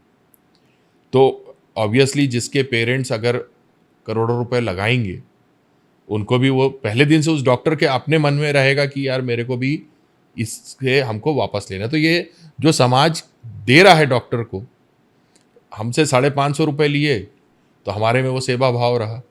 अगर मेरे पेरेंट्स के अगर 1 करोड़ रुपए लगे होते तो मैं भी सोच रहा होता कि यार उनको कैसे तो करके भी उस ऋण से मुक्त होना है। तो वो समाज ही चेंज हुआ है। पहले पब्लिक सेक्टर हॉस्पिटल्स बढ़िया हुआ करते थे। हम लोग सेक्टर 9 में जाते थे, या यहाँ डीकेएस हुआ करता था, डीकेएस में जाते थे, उसमें एडमिशन लेने के लिए अप्रोच लगती थी। अब प्राइवेट सेक्टर हॉस्पिटल्स आ गए हैं। प्राइवेट सेक्टर्स में इन्वेस्टर्स हैं, बड़ी बड़ी कंपनीज हैं जो इनफैक्ट भारतीय भी नहीं है। ज़्यादातर जो चेन ऑफ हॉस्पिटल्स हैं वो विदेशी कंपनीज के हाथ में है। तो उन्होंने तो इन्वेस्टमेंट किया हुआ है, उनको अपना इन्वेस्टमेंट, उनको अपने बोर्ड ऑफ डायरेक्टर्स को, अपने इन्वेस्टर्स को आंसर देना है।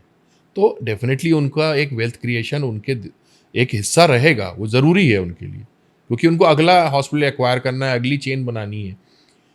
अब आप एक पर्सनल, आपके जो डॉक्टर हुआ करते थे, जो फैमिली डॉक्टर्स, फिजिशियन कहलाते थे, उनके और आप प्राइवेट हॉस्पिटल्स में या बाकी बड़े हॉस्पिटल्स में, कॉर्पोरेट हॉस्पिटल्स में कंपेयर करेंगे तो वो डिस्टेंस तो बढ़ेगा ही। तो बहुत सारी चीज़ें इसलिए हमको लगती हैं कि ऐसी बेईमानियां शुरू हो गई हैं, मगर वो अस्पतालों की भी मजबूरी है, क्योंकि वो डॉक्टर ओन्ड नहीं रह गए, वो एक इन्वेस्टर ओन्ड है। तो वो इन्वेस्टमेंट को देखेगा। जब डॉक्टर ओन्ड हॉस्पिटल होता था या होते हैं अभी भी, तो आप हर व्यक्ति उसमें एक अलग कनेक्शन रहता है। वो जाके उसी हक के साथ में बोलता है, डॉक्टर भी उसी हक के साथ में और उसी लिहाज के साथ में इलाज करता है। उसको ये मालूम आपने रहता अच्छा है कि डिफरेंशिएट किया कि इन्वेस्टर वुंड और डॉक्टर वुंड हाँ, दोनों में फर्क बहुत ज्यादा फर्क है, प्रिंसिपल ही अलग है आपका। प्रिंसिपल से अलग है। डॉक्टर का हमेशा पैशन रहेगा या आइडिया रहेगा कि वो हेल्थ क्रिएट करे, इन्वेस्टर का रहेगा कि उसको वेल्थ क्रिएट करना है, काम ही वो है।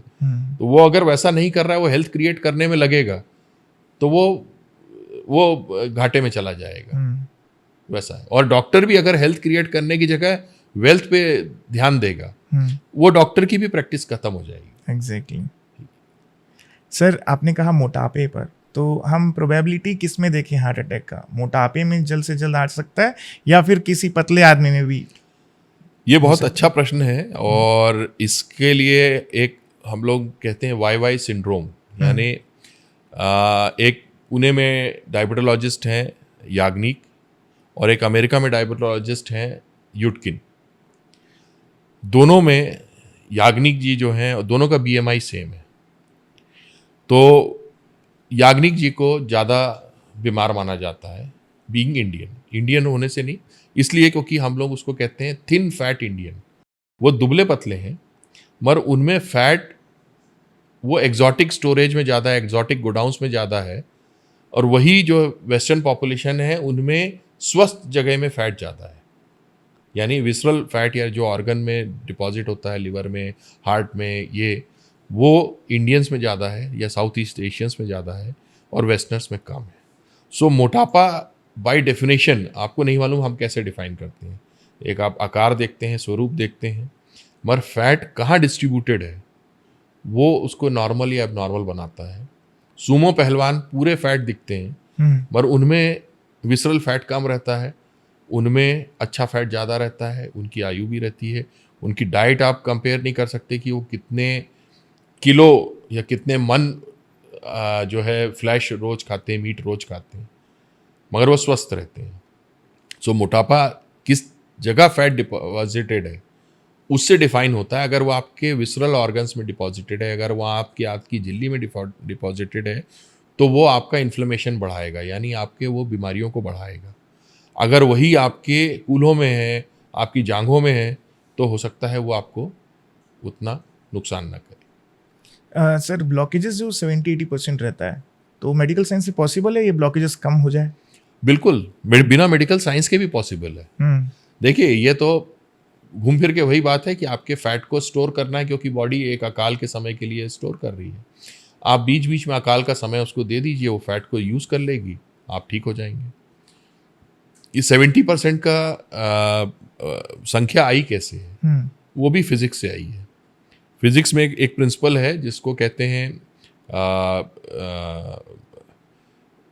कि आपका एडी करंट बनते हैं। Eddy currents. तो एडी करंट तभी बनते हैं जब आपका लेमिनार फ्लो किसी 70% से ज़्यादा ऑब्स्ट्रक्शन में पहुंचता है, और उसमें आपके पहले का प्रेशर और बाद का प्रेशर डाउन होने लगता है, यानी वहाँ सप्लाई कम होने लगती है। तो वो रेनॉल्ड्स नंबर कहलाता है। रेनॉल्ड्स नंबर जब क्रॉस कर जाता है फ्लो, तो आपकी एडी करंट्स बनने लगती हैं और प्रेशर डैम्प होता है। इसलिए हम लोग कहते हैं कि 70% तक तो ब्लड शरीर स्वयं पहुंचा रहा है, लेमिनार फ्लो बना हुआ है, रुकावट के पहले और रुकावट के बाद प्रेशर बराबर है। 70% क्रॉस होने पे वो प्रेशर डैम्प होने लगेगा, कम होने लगेगा, और आगे की सप्लाई बाधित होगी, तो आपको उस समय खोलने की आवश्यकता रहेगी। सर आजकल लोग कोलेस्ट्रॉल और बाकी बीमारियों से बचने के लिए फ्रूट्स खाते हैं, लेकिन फ्रूट्स में भी ऐसी बातें सुनने को मिल रही है कि वैक्स रहता है, प्रोसेस्ड फ्रूट रहता है, जिससे और भी ज़्यादा बीमारी बढ़ जाती है। तो आखिर इंसान करे तो करे क्या? क्या ऑर्गेनिक फार्मिंग से या ऑर्गेनिक फ्रूट से लाभ मिल सकता है? डेफिनेटली ऑर्गेनिक की तरफ जाना चाहिए, जहां आप प्रोसेसिंग लाएंगे। प्रोसेसिंग मतलब ऐसी चीज़ है जिसको नेचर ने नहीं बनाया है, मानव ने निर्मित किया हुआ है। आपका शरीर, फिर से मैं कहूँगा, 3 करोड़ साल में नेचर ने जो बनाई चीज़ है उसको खाने के लिए अपने अंदर में सुविधा, अपने अंदर में एंजाइम्स, अपने अंदर में एक प्रोसेस मैकेनिज्म बना के रखा हुआ है। सो नेचुरल चीज़ों को तो वो पचाएगा। प्रोसेस चीज़ को पचाने के लिए उसके पास में मैकेनिज्म अच्छे नहीं होंगे। हो सकता है आज से 4000-5000 जनरेशन नीचे वो प्लास्टिक को पचाने वाले एंजाइम्स भी हमें बन जाएंगे, जब दुनिया सारी प्लास्टिक की हो रही है। हमारे शरीर के अंदर माइक्रो प्लास्टिक मिल रहे हैं, हमारी हार्ट की नसों में माइक्रो प्लास्टिक मिल रहे हैं। तो हो सकता है कल को शरीर को ये समझ आए कि हमारे कोई एंजाइम की ज़रूरत है जो प्लास्टिक पचा ले। आज आप प्लास्टिक पचाने लायक नहीं हो, आप आज प्रोसेस्ड फूड को पचाने लायक नहीं हो।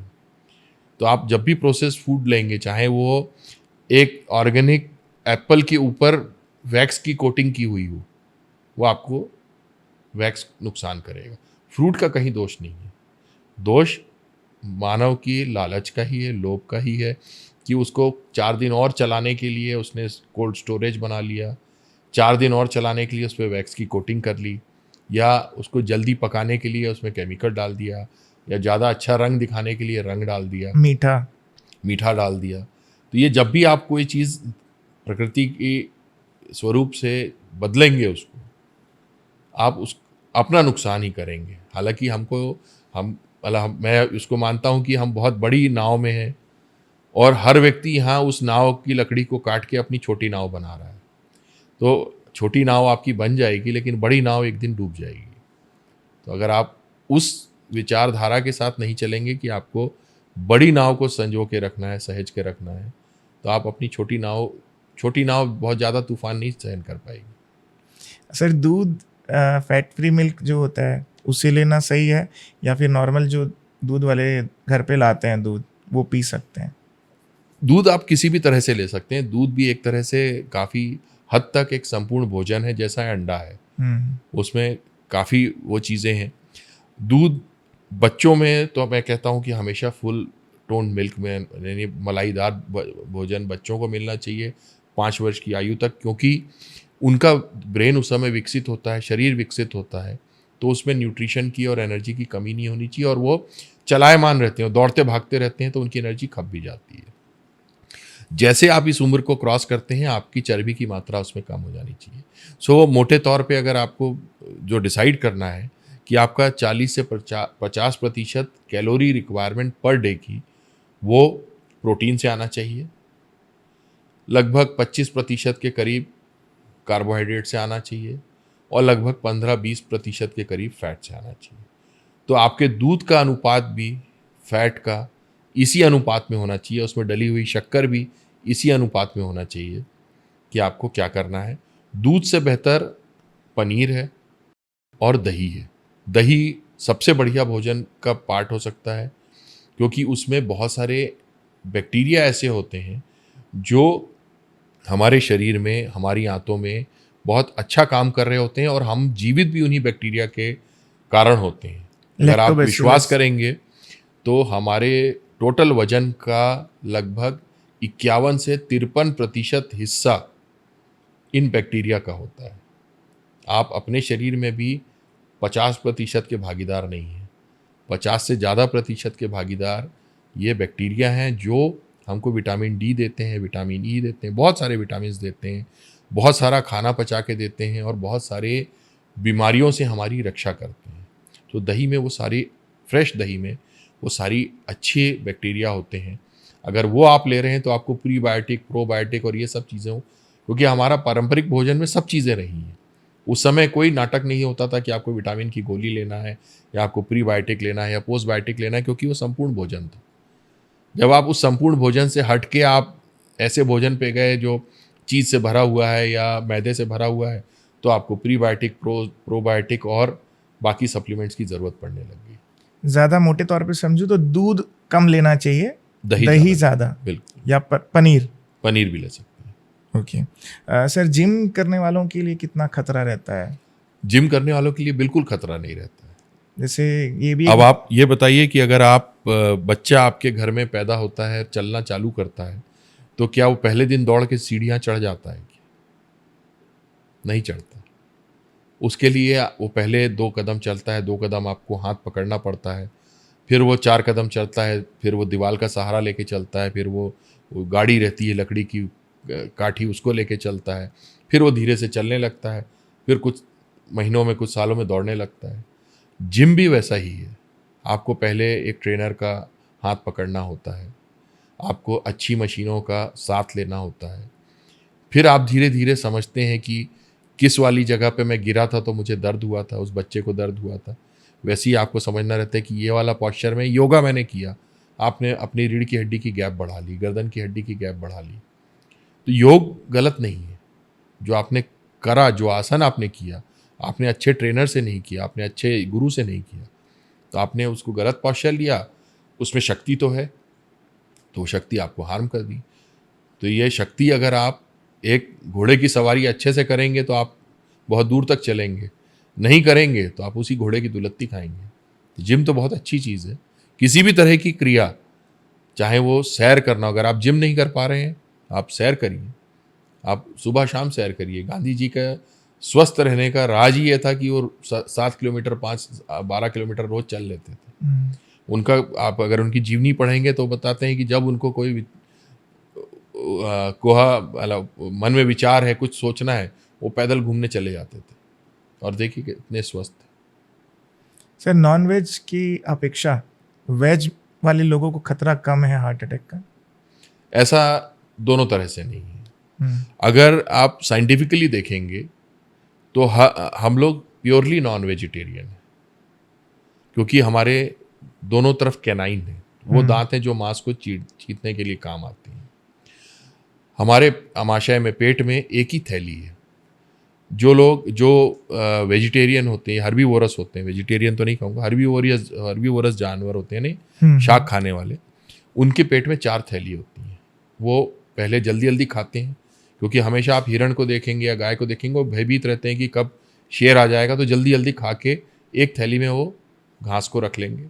फिर बैठ के आराम से जब सुरक्षित हैं उसकी जुगाली करते हैं, उसका कर्ड बनाते हैं, फिर उसको निगलते हैं। और इसलिए भी रहता है कि उसमें सेलुलोज रहता है जिसको पचाना सरल नहीं होता। उनके पेट में सेलुलेज करके एंजाइम होता है जो सेलुलोज को पचाता है, जो हमारे पेट में नहीं होता। हमारे पेट में ज़्यादातर प्रोटीन पचाने वाले एंजाइम होते हैं। लेकिन इसके बाद में हर किसी का अपना एक विचारधारा को फॉलो करते हैं, कुछ धर्म को फॉलो करते हैं, तो वो चीज़ें बदल गई। वो इसलिए भी बदली कि उसके पीछे भी साइंस रहा कि आपने पहले गौवध होता था, बाद में वो प्रोटीन का सोर्स होता था, मगर आपके पास में अगर गायें कम हैं तो आपका प्रोटीन का सोर्स खत्म हो जाएगा।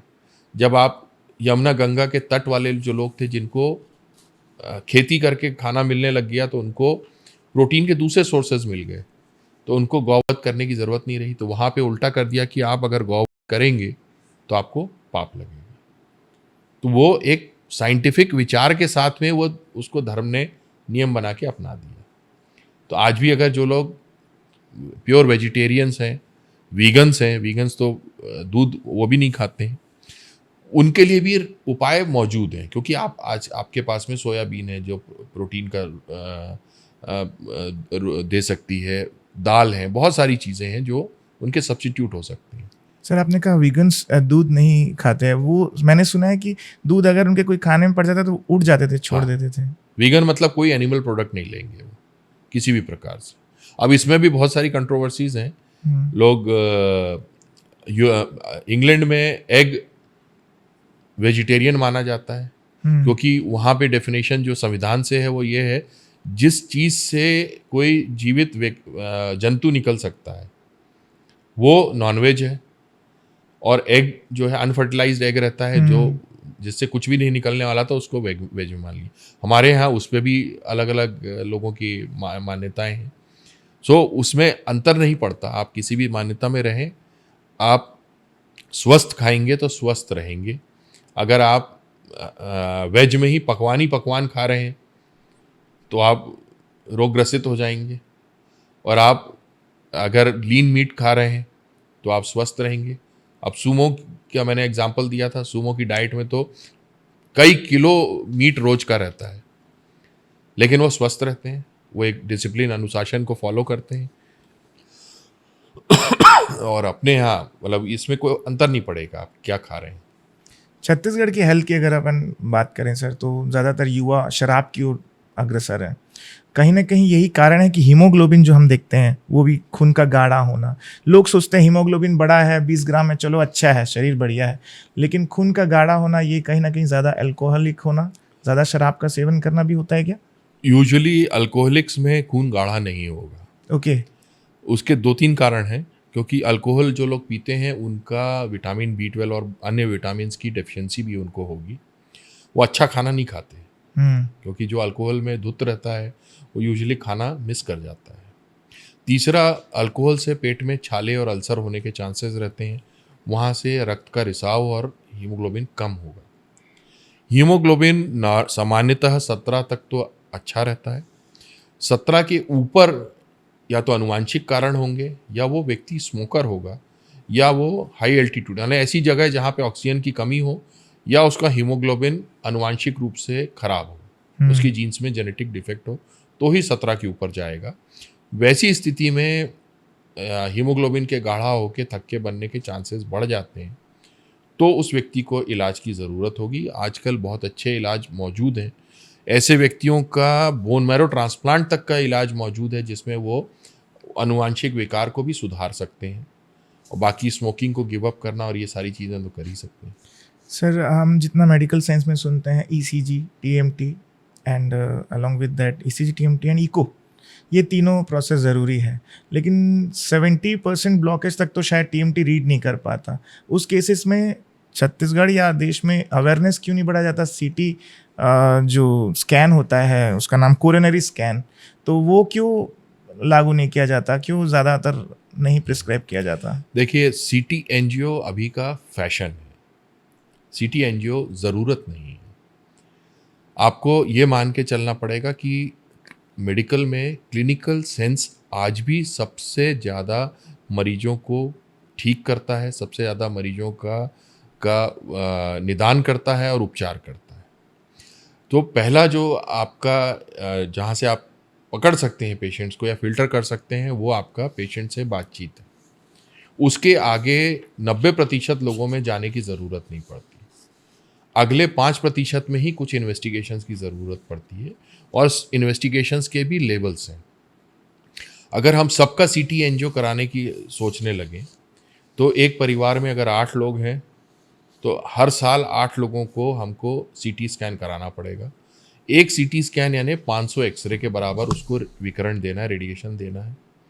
हर साल अगर आप इतना विकिरण देंगे, तो उनको कैंसर होने के चांसेस, CT एंजियो में यूज़ होने वाली डाई से किडनी में खराबी आ सकती है। तो ये सारी चीज़ों को हम एक बड़े लेवल पे अगर आप सोचते हैं, तो स्क्रीनिंग टेस्ट नहीं हो सकता। ये डेफिनेटिव कन्फर्मेटरी टेस्ट है। उनमें जिनमें आप सोच के चल रहे हैं, इसको बाइसियन थ्योरम कहते हैं, कि जिनमें आप मान के चल रहे हैं कि बहुत ज़्यादा चांसेस हैं कि हार्ट की डिजीज़ निकलेगी, उनमें CT कोरोनरी एंजियो कराने का मतलब नहीं है। उसमें आप कैथेटर कोरोनरी एंजियो करानी है, यानी जो ट्रेडिशनल एंजियोग्राफी वो कराइए। किसमें आपको कराना है? जिसमें आपको चांसेस कम लग रहे हैं, लेकिन आपको शंका है कि इसको हार्ट अटैक की बीमारी हो सकती है, उतने ही लोगों को कराना है। उसके अलावा TMT अगर आप देखते हैं, तो TMT आपको एक अच्छा पूर्व अनुमान दे देती है कि इनको हार्ट की बीमारी हो सकती है या नहीं हो सकती।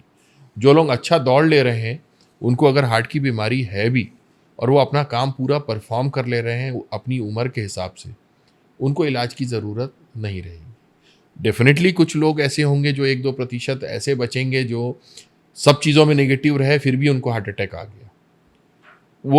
उन व्यक्तियों को आप CT एंजियो में भी नहीं पकड़ सकते, क्योंकि ऐसे व्यक्तियों का यूजुअली ब्लॉकेज 20-30% का रहता है, लेकिन वो ब्लॉकेज जिस दिन उसके ऊपर की मेम्ब्रेन फटती है, उस दिन वो हार्ट अटैक का रूप लेता है। और CT एंजियो में 30-40% या 50% की रिपोर्ट कोई इलाज कोई नहीं करेगा। आप उसको मेडिसिन पे रखोगे और जीवन शैली के बदलाव पे रखोगे, तो CT एंजियो का हमको उसमें बहुत विशेष फ़ायदा नहीं है। सर, गैस का अटैक होना, गैस्ट्रिक अटैक होना और हार्ट अटैक में, इसमें हम कैसे पहचानें? बहुत कॉमन मिस्टेक रहती है। अगर आपके परिवार में हार्ट की बीमारी रही है, या आपको स्वयं को रिस्क फैक्टर्स कैसे हैं? आपको डायबिटीज़ है, स्मोक करते हैं, तम्बाकू खाते हैं, गुड़ाखू करते हैं, या डायबिटीज़ है, कोलेस्ट्रॉल बढ़ा है, नींद पूरी नहीं हो रही है, स्ट्रेस है, तो आपको हार्ट अटैक होने के चांसेस ज़्यादा हैं।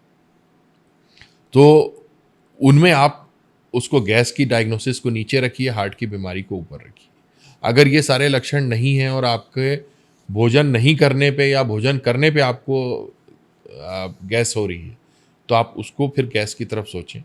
और कहीं भी शंका है तो बहुत सरल टेस्ट हैं आजकल, ब्लड टेस्ट हैं, जिसमें एंजाइम्स देख लेते हैं, ईसीजी है और ट्रेडमिल है, जिसको आप करके उसको दूध का दूध पानी का पानी कर सकते हैं कि ये हार्ट का है या गैस का है। सर सर्जरी में स्प्रिंग यूज़ होता है, कहते हैं कि अब्दुल कलाम आज़ाद के नाम पर एक कलाम स्प्रिंग निकला था, वो 5,000 रुपये में था। तो आज के दौर में लाखों रुपए हार्ट सर्जरी में लगते हैं, और उस समय शायद डॉक्टर्स ने इसकी तरफ देखा भी नहीं, यही कारण था कि वो मार्केट से फिर हट गया। नहीं, वो आज भी मार्केट में है और लोग डॉक्टर्स यूज़ कर रहे हैं। हम्म, उनका स्टेंट बहुत अच्छा था, उसमें कोई डाउट नहीं है। हम्म, और समय के साथ में और भी अच्छे स्टेंट्स आते गए हैं। और अच्छी बात ये रही है कि अभी भारत सरकार ने एक सीलिंग लगाई हुई है कि सारे स्टेंट की प्राइस एक ही है। ओके।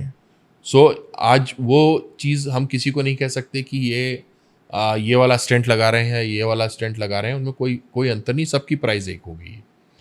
तो वो अच्छी बात भी है। और स्टेंट्स में भी अपनी अपनी क्वालिटीज़ और अपने अपने, हर एक को एक ही स्प्रिंग नहीं लग सकता, एक ही स्टेंट नहीं लग सकता। अगर डायबिटीज़ है तो डायबिटीज़ के लिए अलग दवाई वाले स्टेंट आते हैं जिनमें अलग रहता है। किसी को अगर ब्लॉकेज ऐसा है कि जिसमें वहाँ से शाखा निकल रही है तो आप अलग लोगे। और ये शोध और ये रिसर्च चलती रहती है, अनवरत है, क्योंकि डेफिनेटली मार्केट है। तो जो कंपनीज बना रही हैं वो भी शोध करती हैं, वो भी नई चीज़ें डेवलप करती हैं। अब आप एक फ़ोन जो घर में लगा रहता था, काले डब्बे से आप बात करते थे, अब आज आप मोबाइल क्यों यूज़ कर रहे हैं, वो भी तो बात कराता है, ये भी तो बात कराता है। Definitely technology. तो कलाम साहब ने जब टेलीफोन बनाया था, टेलीफोन जैसा स्टैंड बनाया था, तो डेफिनेटली वो अच्छा था। मगर उसके बाद की उपयोगिताएं बदलती गई हैं, उनकी बाद की ज़रूरतें बदलती गई और सेफर स्टेंट आते गए हैं। और ये प्रोसेस तो अनवरत है, हमेशा रहेगी। आजकल तो बिना स्टेंट के भी एंजियोप्लास्टी हो रही है। हम लोगों ने की, एक यंग लड़का आया था, 28-30 साल का था, हमारे यहाँ हार्ट अटैक के 28-30 मिनट में आ गया। उसमें देखा हम लोगों ने कि कोई रुकावट नहीं है, लेज़र से उसके थक्कों को जला दिया और उसके बाद उसमें बिना स्टेंट डाले छोड़ दिया। तो आजकल स्टेंटलेस पीसीआई का भी दौर आ रहा है, मतलब जिसमें स्प्रिंग डालने की ज़रूरत ही नहीं है, आप बिना स्प्रिंग के भी काम कर सकते हैं। तो ये अगले ही स्टेप में जो है, स्टेंट क्यों आए, क्योंकि जब आपने पहले एंजियोप्लास्टी की, आप बलून से फुलाते थे, तो 30 से 40% लोगों में वो दोबारा बंद हो जाता था, और जो बलून से चोट लगी है उसके कारण वहाँ डबल थक्का बन के उनको और हार्ट खराब हो जाता था। तो उसके बाद समझ आई कि हमको इसको खुला रखना है। ओके। तो आपने उसमें एक मेटल का स्कैफोल्ड लगाया, एक स्प्रिंग लगाया, ताकि वो नस तुरंत बंद ना हो। फिर समझ में आया कि ये मेटल जो है वो परमानेंट स्ट्रक्चर हो जाता है, 5-10 साल में उसमें फ़र्क पड़ सकता है। तो फिर आप अगली स्टेप पे गए कि आप सिर्फ दवाई वाले बलून लगा रहे हैं या उस स्टेंट को हटाने की सोच रहे हैं। तो उत्तरोत्तर तो अपन अच्छी दिशा में, सही दिशा में ही जा रहे हैं, उसमें कहीं आपको शंका नहीं करनी चाहिए कि अच्छा। दूसरा ये रहता है कि जो भी कोई भी डॉक्टर कहीं भी एंजियोग्राफी और एंजियोप्लास्टी करता है तो वो आपको पूरी इमेजेस, पूरी सीडी आपको देता है। ओके। तो वो आपके पास में जब कोई आपको दे रहा है दस्तावेज जिसका आप कहीं भी वेरिफिकेशन करा सकते हैं, तो उसके मन में कोई गलत काम करने के पहले उसको सोचना रहेगा। इसलिए भी आप निश्चिंत हो सकते हैं। कई बार इसी दुविधा में और लोग देरी कर देते हैं और उनके इलाज की परिस्थितियां और विषम हो जाती हैं।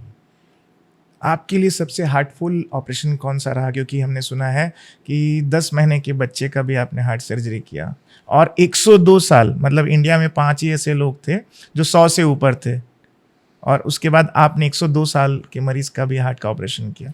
दोनों के सक्सेसफुल को कैसे आप सक्सेस को देखेंगे? देखिए, वो तो कहा जाए कि वो तो रूटीन प्रोसीजर्स के जैसा ही था। ये अलग बात थी कि उम्र के एक्सट्रीम्स पे थे, तो उनमें कठिनाई तो नहीं थी, उसमें सिद्धांत जो थे ऑपरेशन करने के वो स्पष्ट थे और वो उन्हीं को आपको फॉलो करना था। और बेसिकली ट्रीटमेंट में, खासकर इंटरवेंशन में, आपके पास में कुछ सिद्धांत ही रहते हैं, उनके रिजल्ट आपके हाथ में नहीं रहते हैं।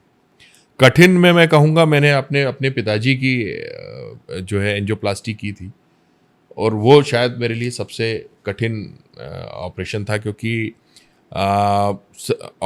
प्रोसीजर करते वक्त ही उनका हार्ट फेल हो गया था। Oh my God. और फिर बड़ी मुश्किल से उनको बचाया था। तो वो चीज़ें थी, लेकिन वो भी मुझे मालूम था कि ये ऐसा हो सकता है। वो भी हमारे सिद्धांत में था कि आप जो इलाज कर रहे हो उसमें हार्ट फेल होने के चांसेस हैं। और अब अगर आप मरीज की तरफ से देखेंगे तो उसको लगता कि मेरे मरीज को अच्छा चलते फिरते गए थे, उनको बिगाड़ दिया। तो वो चीज़ें इसीलिए कह रहा हूँ कि आप एक तरफा होके अगर किसी चीज़ को देखेंगे तो वो कभी भी आपको उसकी पूरी पिक्चर नहीं मिलेगी, एक साइड की ही पिक्चर दिखेगी। और 10 महीने के बच्चे का सर्जरी? 10 महीने के बच्चे की सर्जरी वो हम लोग के लिए चैलेंजिंग जरूर था, क्योंकि उनकी नसें बड़ी छोटी होती हैं और लेकिन उसके बच्चे के पास में कोई उपाय नहीं था। वो उस 10 महीने नहीं, 10 दिन का बच्चा था।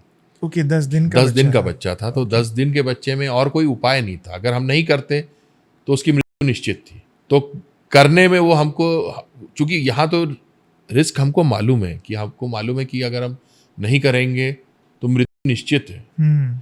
तो हमको बचाने वाले सिद्धांत में हमेशा एक कॉन्फिडेंस रहता है कि जो हम कर रहे हैं वो उस बच्चे की बेहतरी के लिए कर रहे हैं। और ऐसे सिद्धांत में हमेशा आपके साथ में बाकी शक्तियाँ भी साथ में रहती हैं, वो आपको किनारे लगा देती हैं। कई बार नहीं भी होता, वो भी कोई वो नहीं है। सर, एक्साइटमेंट है कि होम्योपैथ और एलोपैथी, हालांकि हर चीज़ को कंपैरिजन नहीं करना चाहिए, लेकिन दावा किया जाता है कि होम्योपैथ से जल्दी बचाव की तरफ जाया जा सकता है हार्ट रिलेटेड डिसीज में। मुझे होम्योपैथी का जरा भी ज्ञान नहीं है और बहुत सारी जगह जो है वो कंपैरिजन हुए होंगे, तो मुझे उसका ज्ञान नहीं है। मगर मैं ये मानता हूँ कि देखिए, हम लोग बड़े पॉपुलिस्ट लोग हैं। पॉपुलिस्ट इन द सेंस कि हमको जिसमें फ़ायदा होता है वो चीज़ हमारे यहाँ चल जाती है, चाहे वो अच्छी हो बुरी हो, उससे हमको ज़्यादा सरोकार नहीं रहता, लेकिन हमको लगता है कि इसमें अपना फ़ायदा हो रहा है। तो आज मैं देखता हूँ कि ज़्यादातर लोग इलाज एलोपैथी से ले रहे हैं। और एलोपैथी का जो सिद्धांत है उसमें बड़ा अच्छा सिद्धांत ये रहता है कि कोई भी दवा लॉन्च होने के पहले या कोई भी इक्विपमेंट या इंस्ट्रूमेंट या कोई स्टेंट आने के पहले 15 से 20 साल तक रिसर्च में रहता है। आप रिसर्च में शुरू करते हो कि 4 जानवरों पे आपने उसको टेस्ट किया, फिर आप 7-8 वॉलंटियर ह्यूमन बींग्स को लेते हो, उसके बाद आप 300 लोगों पे करते हो, फिर 3000 लोगों पे करते हो, फिर वो मार्केट में आता है। तो हमको मालूम रहता है कि हमारी दवा का साइड इफ़ेक्ट क्या होगा, हमारे स्टेंट का साइड इफ़ेक्ट क्या होगा। तो ये जो प्रिंसिपल्स हैं ये मेरी समझ में आते हैं कि हाँ भाई, हमने ठोका बजाया, हमने देखा, हमको घर में अपने लड़के की शादी करनी थी, हमने लड़की को कुंडली पढ़ी, मिलाई, मेडिकल कुंडली मिलाई, परिवार देखा, रहन सहन देखा और आपने वो किया। तो ये एक सिद्धांत है। जहाँ ये सिद्धांत फॉलो नहीं होता वहाँ पे कैसे करते हैं वो मुझे नहीं समझ में आता। ऐसा नहीं कि उसके बिना लोगों की शादियाँ नहीं होती, कि सभी मेडिकल कुंडली मिला रहे हैं। ये कई शादियाँ जो हैं मौसी के कहने और उनके कहने पे भी संबंध हो जाते हैं। तो होम्योपैथी उस तरह के इलाज के जैसा लगता है कि जिसमें आपने बहुत ज़्यादा एक प्रिंसिपल तो वहाँ था, उस प्रिंसिपल पे अभी क्या शोध हो रहे हैं वो कैसे हैं वो उसका आइडिया मुझे नहीं है। सर, ये शो तो मेरे घर वाले भी देखेंगे और ये लास्ट क्वेश्चन है और हमारी टीम मेंबर का एक क्वेश्चन है, थोड़ा कॉमिक भी है ये, कि उसने पूछा है कि सर आएंगे तो एक चीज़ ज़रूर पूछना कि अगर प्यार में दिल टूटता है तो क्या वो भी कारण बढ़ सकता है हार्ट अटैक का? बिल्कुल, और इसके लिए विशेष टर्म है जिसको टाकोसुबो कार्डियोमायोपैथी कहते हैं या स्ट्रेस कार्डियोमायोपैथी कहते हैं। टाकोसुबो? हाँ, टाकोसुबो यानी जापान में एक मटका होता है, ओके, जिसके मुहाने पे रस्सी बांध के उसको नीचे समुद्र में छोड़ दिया जाता है और ऑक्टोपस जो है वो उसमें आके मटके में बैठ जाता है और फिर उस मटके को उठा लिया जाता है और उससे ऑक्टोपस का शिकार किया जाता है। तो टाकोसुबो वो है और उसमें हार्ट का जो शेप है वो फेल होने के बाद में ऐसा फैल जाता है कि वो उस मटके के शेप का हो जाता है, इसलिए उसको टाकोसुबो कार्डियोमायोपैथी कहते हैं। तो जो कहते हैं ना कि किसी का दिल टूट गया, तो उसमें स्ट्रेस कार्डियोमायोपैथी होती है। उसमें आपके अंदर वो स्ट्रेस हार्मोन्स इतनी तेजी से बढ़ते हैं कि जैसे कोई नई विधुर या विधवा हुआ हो, उसको जो आघात लगा, उसमें वो स्ट्रेस हार्मोन इतनी तेजी से बढ़ते हैं कि हार्ट उसको हैंडल नहीं कर पाता और वो फेल होके फैल जाता है। तो वो दिल टूटना कहते हैं। वो उससे रिकवर भी हो जाते हैं, स्पॉन्टेनियसली भी रिकवर हो जाते हैं, ज़्यादातर लोग हो जाते हैं, कुछ समय बाद हार्ट फिर से सामान्य रूप से काम करने लगता है। और उनकी अगर हम लोग एंजियोग्राफी करते हैं तो पाते हैं ज़्यादातर या सभी अधिकांशतः लोगों में कोई ब्लॉकेज नहीं है, वो सिर्फ स्ट्रेस के कारण, उस हार्मोन्स के एकदम से स्राव होने के कारण वो हार्ट टूट गया है या दिल टूट गया है, और ये चीज़ होती है। सर, आखिरी मैसेज आपकी तरफ से कि छत्तीसगढ़ की हेल्थ पे, क्योंकि कहीं ना कहीं आपने कार्डियोलॉजिस्ट विभाग कार्डियो डिपार्टमेंट को आपने मजबूत कर दिया, लेकिन छत्तीसगढ़ में अवेयरनेस कम है, तो जिसका फ़ायदा छत्तीसगढ़ वालों को नहीं मिल पाता, तो आपका क्या मैसेज होगा? मैसेज तो यही रहेगा कि सबसे जो 3 चीज़ें हैं वो आपकी इम्पॉर्टेंट है कि आप अपना कर्म करिए। सो उसको इंग्लिश में मैं कहता हूँ कि work hard, party harder and pray hardest.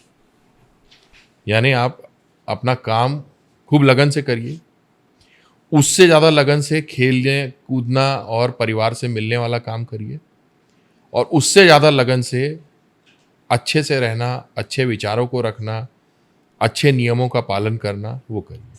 सो तीनों मंत्र में यही है, work hard, party harder, pray hardest.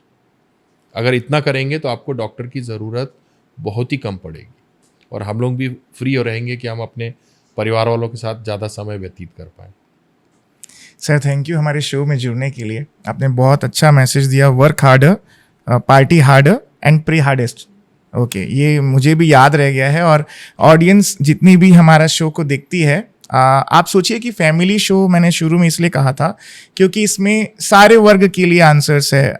Even आपके लव्ड वंस, चाहे वो कोई भी हो, चाहे वो बच्चे हो जिनका आप ध्यान नहीं रख पाते, उनका आप ज़्यादा ध्यान रखिए, ये तो बताया ही है सर ने। लेकिन साथ ही साथ जो बुजुर्ग हैं, बुजुर्ग को कैसे आप अपने सेफ रख सकते हैं, खाना पीना, उनका डाइट कैसे चेंज रख करके उनके सामान्य जीवन को और भी ज़्यादा अच्छे स्तर पर ले जा सकते हैं, ये पॉडकास्ट में आपको बहुत कुछ सीखने मिलेगा। तो उसके बाद कमेंट सेक्शन में आप ज़रूर बताइए कि पॉडकास्ट कैसा लगा, और जैसा कि आप जानते हैं मैं क्या कहने वाला हूँ कि अगला गेस्ट हमारे शो में कौन सा चाहिए, उसके लिए भी आप कमेंट सेक्शन में कमेंट कर सकते हैं। Thank you.